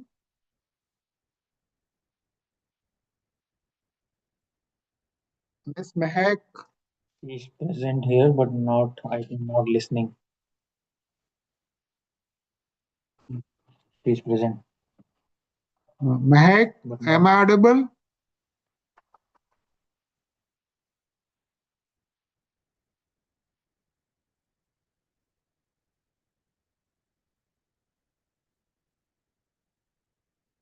Over to Mehak. Hello, am I Or- audible? Yeah, definitely you are audible. Now over to you.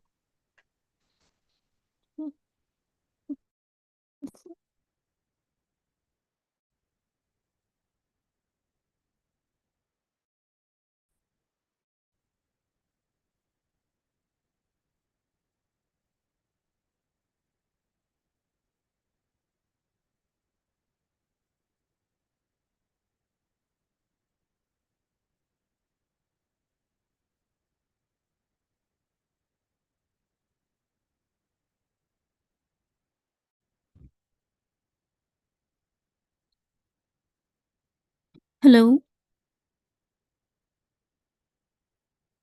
You are audible. Okay. Start. So, very good. Hello. Yes, ma'am, you are audible. So, a very Now you good can start, please. a very good afternoon to everyone present here. So, my topic for the paper presentation in the annual conference is education quality as a driver for of the national development and empirical analysis with special reference to Punjab, India. So, as we all know that these days there is a global shift from the assess to quality as there is a ratification of the United Nations Sustainable Development Goal in that is the SG4, the quality education, which explicitly targets the inclusive and equitable quality education, which marks a decisive shift in the global consequences. The countries such as South Korea and Singapore also escaped at the advised income limits, not only through the wide access to the schooling but also making sure the education met the higher international benchmarks. So after that, we would be coming towards the demographic deficit versus the learning crisis. If we talks about India, the India plays as an distinct yet uncertain role in today's global context, and which also affects the the high population worldwide. It faces both the opportunity and the risk linked to the demographies, and which can also result in the economic growth that would surge on the condition that new workers are skilled enough to contribute effectively. Instead of isolated fixes, the systematic reform is also needed across schools and colleges. Here in 2020 NEP also act as a broad policy responses. The school assess is also now nearly universal in India. Higher education enrollment has been slowly rising, that is gross enrollment ratio hitting to 28.4 by 2021 to 2022, but the performance wise progress falls short, such as such as the annual education status of the report, that is ASER, and the national achievement survey keep showing that the many students struggle with the core reading and the mathematical skills. So this is the paradox of this is the regional focus paradox of the Punjab, which shows that population is low. The population and the PGI scores is higher, whereas the employment is also increasing day by day. And the source of this picture is periodic labor force survey 2025, Office of Registrar Journal and Census Commissioner India 2011, and Census of India 2011. So the objectives of this research are: the first is to assess the development of the theories linking linking education and economic growth while examining how relevant these are for India post 2015. Then the analysis of the granular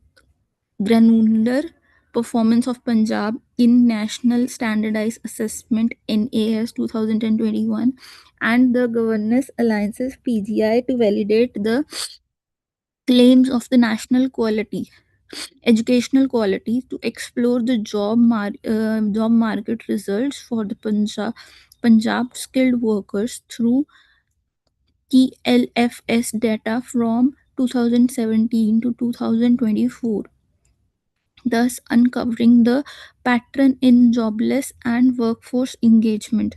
And then the last is to combine these results into a clear amount of Punjab paradox while giving the data backed suggestions to match the school standards with country growth, and also using practical steps instead of vague ideas. So what is the research gap behind this research? There are recent existing studies which examine education growth linkages at the national level and the Punjab migration or the agrarian issues in isolation. There are very limited research integrates in the Punjab high education quality indicators, and with its the persistent labor failures. The main objective of this study is to bridges the gap by directly comparing the education quality signals with the labor market value outcomes. So the data was collected from the various official sources such as NAS, PGI, and ASER. The market and the economic indicators were also collected from the original data sources such as periodic labor survey, economic survey, and GSDP data. The comparative and the descriptive analysis was also done of the above given data. So the findings shows that the NAS shows that the people have worsened significantly during the pandemic as the school shuts off, and the scores of maths in class 10s have been fallen nationwide. Sorry to According to intervene. Try to finish within 2 minutes. okay, sir. The PLFS 2023 and 24, the All India Employment Rate has declined to 3.2, and the labor force participation rate is also risen. However, this aggregate improvement masks the educated unemployment crisis. The unemployment rate for the youth, that is the above 15 and below 29 years, remains high within this period. Punjab also leads in the performance grading index, that is PGI, which is completely similar to different states. It topped up the 2019 to 2020 ranking with the 929 points out of 1000. When the index was updated, becoming stricter under the PGI 2.0, the state still stayed near the top. Under the new system for the 2023-2024, Punjab earned 631 marks. That is placed at the Pracheshta 2, just behind Chandigarh. According to PLF figures, the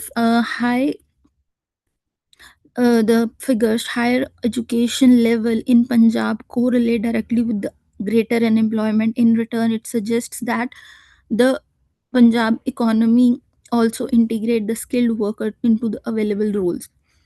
The reason behind all this is that the skills are mismatched.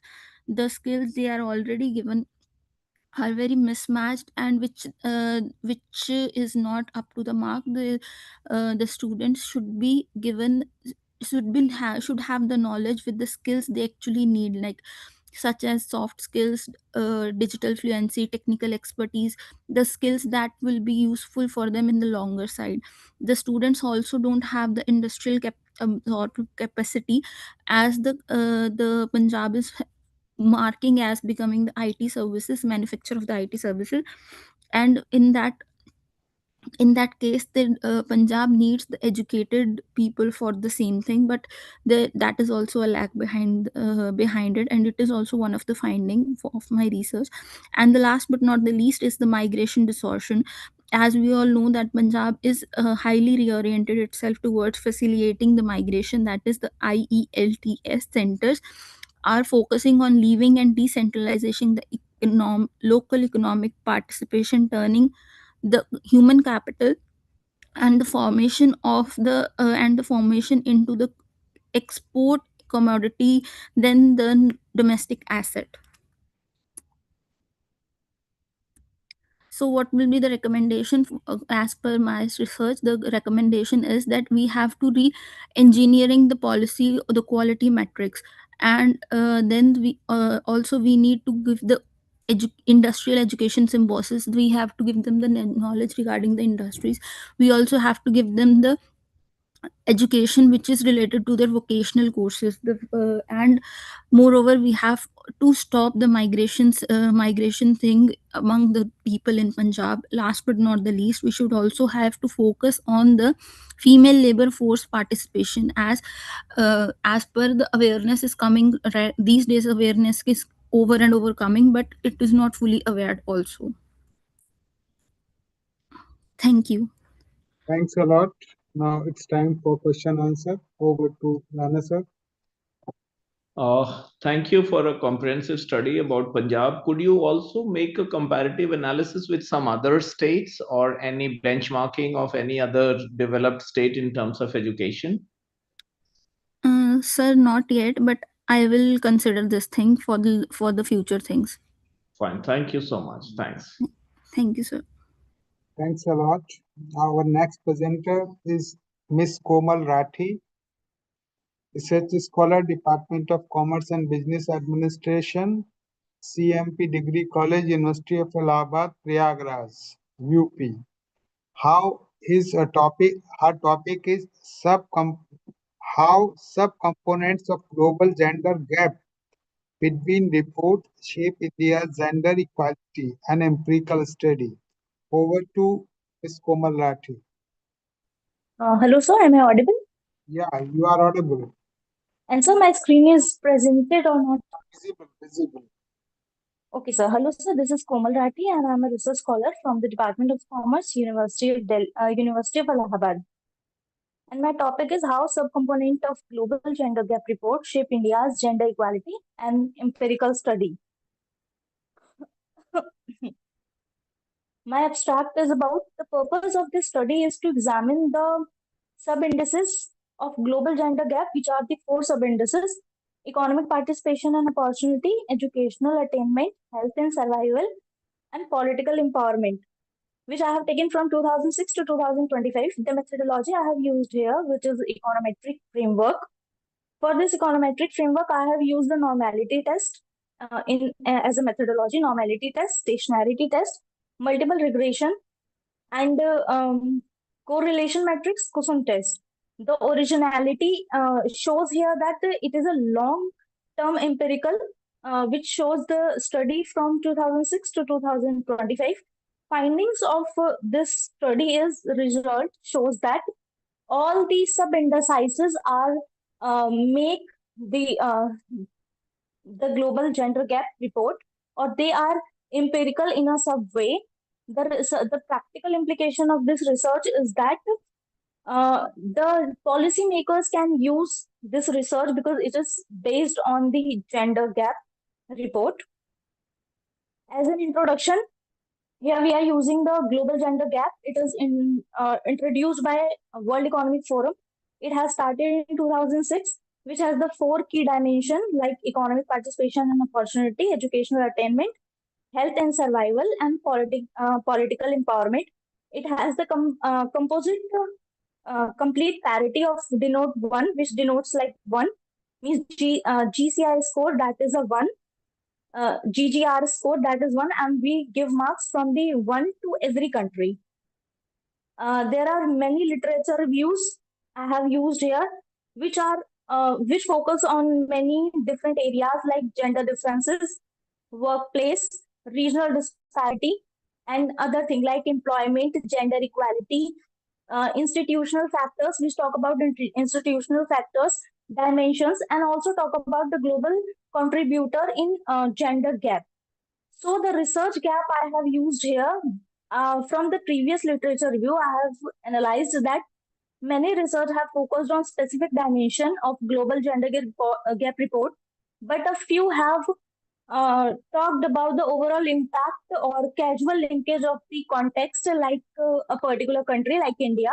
So the objective of my research is to examine the sub-indices of global gender gap report, how the overall overall gap score is composite from the all four components here. Study period I have taken from 2006 to 2025, and data I have taken from World Economic Forum official website. There is one hypothesis formulation. The first null hypothesis is there is no significant impact of sub-indices of the global gender gap report on overall gender gap score. And the alternative hypothesis is there is a significant impact of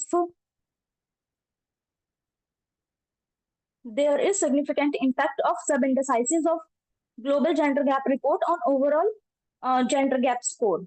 So in the methodology I have used here, first, the methodology has been divided into several parts. If you intervene, try to wind up within 2 minutes. Okay, sir. Sure, sir. The methodology part has been divided into the several parts. The first Jagg-Barrett test I have used here. Jagg-Barrett test we use to see whether the time series data form normal distribution or not.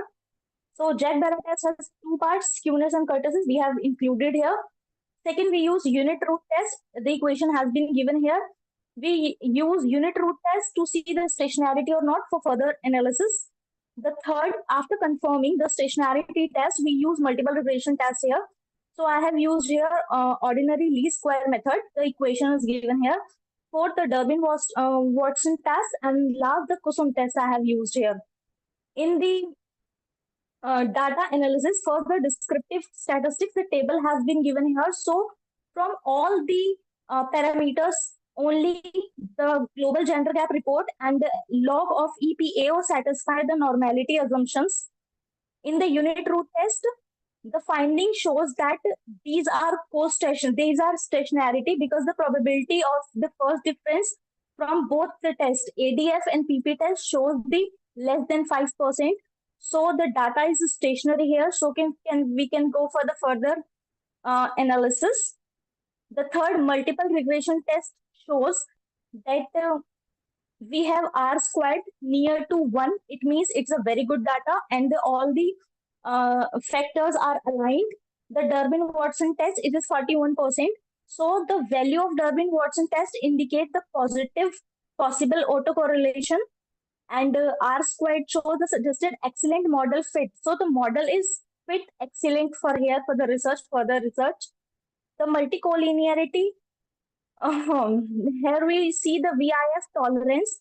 So the overall table shows that correlation structure is manageable and suitable for regression analysis, and tolerance means tolerance TOL value, which is range from 0.442 to 778, means all above the value is over to the 10%. So it is confirmed and acceptable for the collinearity level. The parameters test shows here BGLM test, BPG test, and Jagg-Barrett test shows the positive result. Like BGLM test says that R square, which is where probability is less than 5. BGLM test where R square is the possibility is more than 5%, and Jagg-Barrett test show the normal distribution here. So after all the conclusion, we can say that or the Kusum test also, it follows under the lines which has given here. So the result or conclusion says that all the four things or all the four parameters which are which prepare the global gender gap index are contained positively, or they make the things or they attain or they make global gender gap index. Thank you very much. Thanks a lot. Now it's time for question answer. Over to Rana sir. Thank you. I think you have done a very comprehensive study. Could you get time to look at the heteroscedasticity of the data? Yes, sir. Sir, there was a problem of heteroscedasticity and autocorrelation in my data Okay. because So, these were not more than 5% in okay. all the three things. Perfect. So, as a matter of your conclusion, the study examined actually the font size is very low and my age is high, so probably I could not read the last slide very. If you could just Actually, sir, summarize your conclusion in a minute. Sir, actually, my conclusion is that we have four sub-indices to perform the Global Gender Gap Index. These are economic participation, opportunity, educational attainment, health and survival, and political empowerment. So they all are positive to the Global Gender Gap Index. Fine. Thank you. Thank you so much. एक कुछ call उसकी लगी नहीं. Thanks a lot. Our next presenter is Dr. Archana Singh, Assistant Professor, Department of Commerce and Business Administration, University of Allahabad, UP. Her topic is Role of Artificial Intelligence in Education for National Development and Indian Perspective, with co-authorship with Ms. Nisha Sharma, Research Scholar, Department of Commerce and Business Administration, University of Allahabad. Over to Nisha Sharma.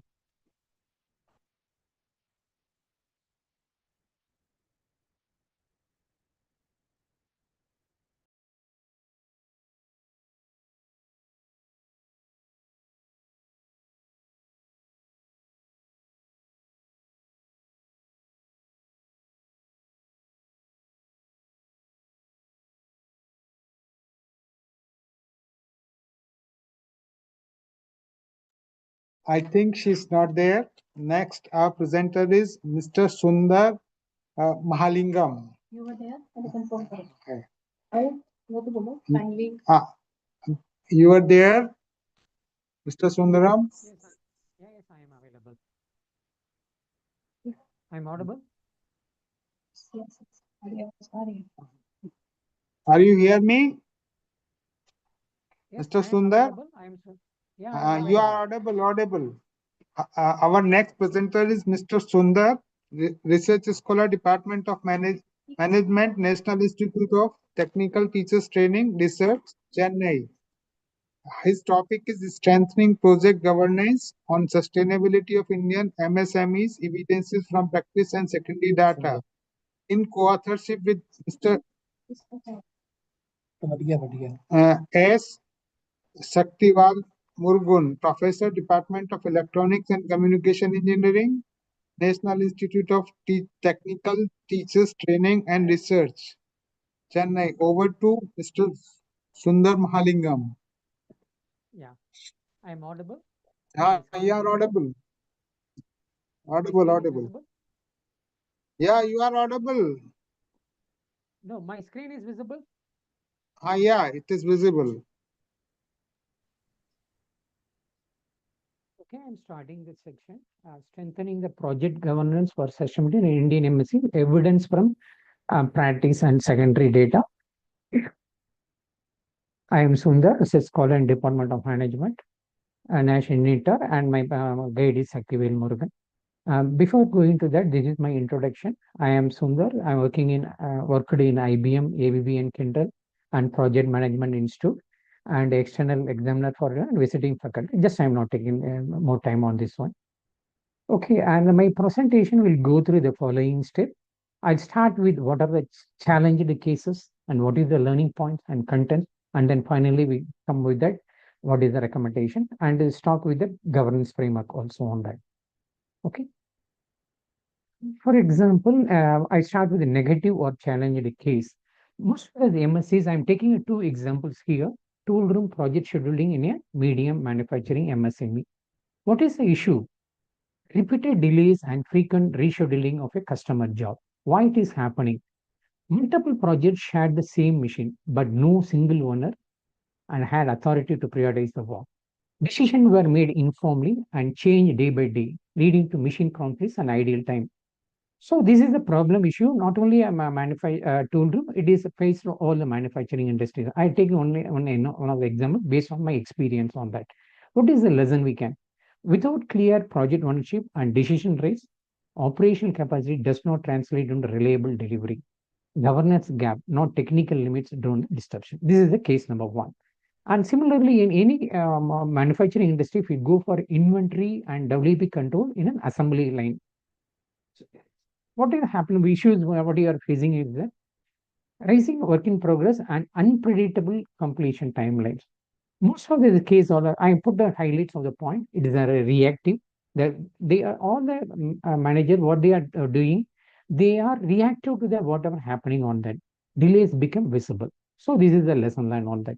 How to correct on this? So I put an yellow color on that. How decisions are taken, who owns them, and how then it's under sustainability. So as far as the tool room is concerned, if you just turn out this governance and intervention, name the project owner, simple milestone plan, weekly review with the production quality. So if you correct this environment on this, if you incorporate this one, what will get? Our outcome will be fewer priority classes, less rework, and better delivery productivity. Similarly, for an assembly line, governance intervention, clear WP ownership, define the review points, inventory decision tied to demand signal. So if you care about these 3 points, then your outcome will be very fast. That is smoother flow, reduced firefighting, and better coordination of functions. I'm not going to the other 2 cases, digital tool introduction. It is all common on the any tool introduction, what they are facing on that. It's not the project management tool, how the decision is making, who is the ownership. Same case, I am repeating on this one. So what is the learning points for the internal MSME stakeholder? I categorize into three points. For MSC owners and operation function manager and project leads, what is the change and option? What are the information they are supposed to do on that? For example, I will take one on that. For owners and promoter, project struggle when decision remain informal. If suppose a decision has to be made, and there must be clear-cut information who has to take on that. There should not be any ambiguity on that. Now come to an operation and function manager. Many execution delays begin as a decision delays. For example, some delay action to be taken and they want the decision, and if the decision is taking a delay, it entirely affects the execution delays. So I have given 3 points for each from stakeholder, what they are supposed to do on this one. And similarly for an external stakeholder, what they are supposed to do on this one. I am overall across the case, the lesson is simple. Project fail quietly. Sorry to intervene. Try to finish within 2 minutes. Sure. I will do that. So this is the setting the concept. MSC operate under constant resource pressure and projects are informal, failure are gradual and not visible at the first time. And what is an understanding? Who owns the outcome? Who can make which decision? How progress is checked? I mentioned the 2 cases. In tool room case, a single owner was assigned for a job and weekly reviews were introduced and machine conflict were reduced. Similarly, for an assembly line, defining the WP limits and review points are stabilized, daily output and all it will, so that we can make it. What is the systematic challenges? Overlapping the roles and informal authority structure, limited time for planning and review, dependency on key individual, external pressure from customer, regulators, and marketers. So emerging positive trends, we can make a clear project ownership even in a small team. Short regular progress reviews, yearly escalation of risky and delays, alignment of project work with the business priorities. I'm explaining a point later on this. This is the framework I want to go emphasize on that. Ownership, decision rights, and review rhythm. Who owns it and who take the decision and how it will work on, how it in practice we can use on that one. One accountable for owner project, clear decision threshold, short regular reviews and link to the milestone. This is an example for tool room case and an inventory case, how it can be practiced on that. So similarly for that,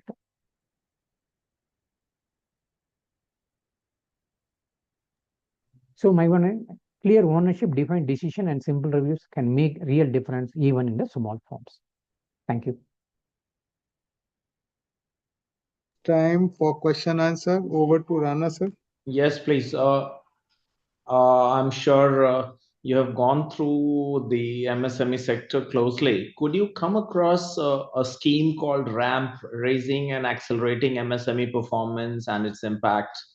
In case if you could not come across, I would suggest please have a look at it, especially other governmental schemes, especially pertaining to PMFME or pertaining to RAMP, how they have brought an impact. Sure, sir. I have not come across on that. I Yeah, understand RAMP your is point. I will take raising and note. accelerating MSME performance. It was a budgetary allocation of more than around 1,600 crores, which involved capacity building programs and also in terms of hand-holding to take them to the next level and especially facilitate them towards exporting their products and allied dimensions.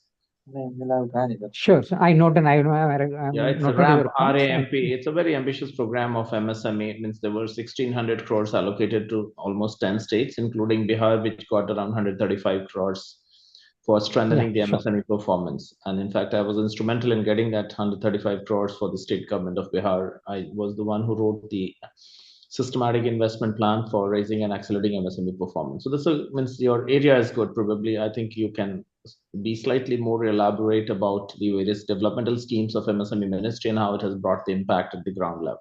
Thank you. Sure. Thank you, sir. Thank you. Thanks a lot.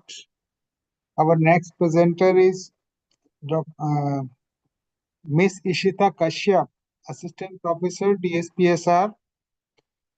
Her topic is From Cash to Clicks, a comparative study of payment methods and digital payment challenges in rural and urban India. Miss Ishita, are you there?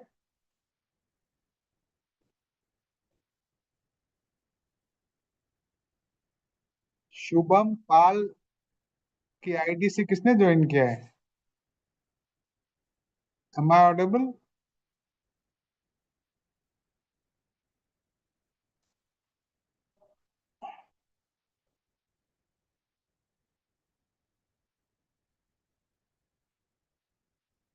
I think she's not there over there.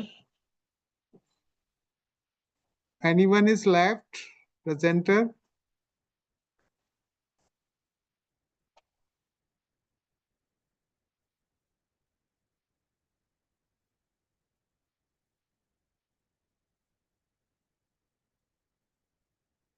इनको coast होना ना ये मीना इसका तो हो गया मीनाक्षी कौशिक का तो हो ही गया श्रेया का हो गया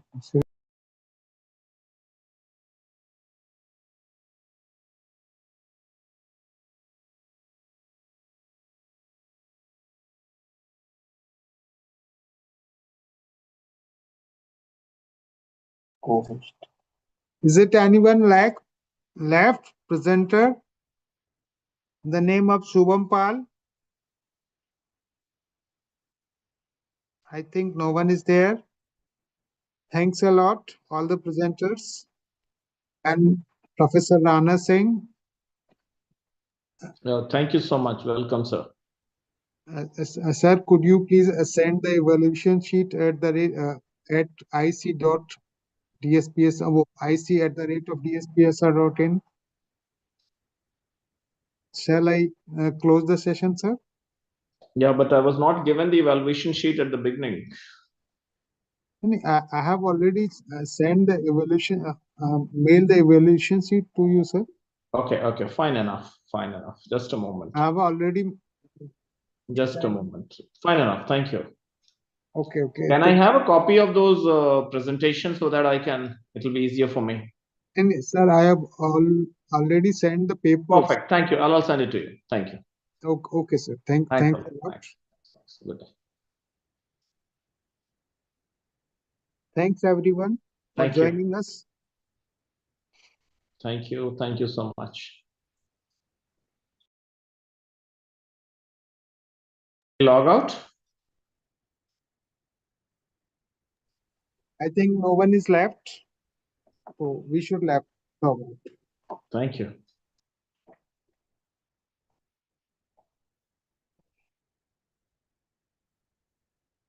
Wonderful. About it.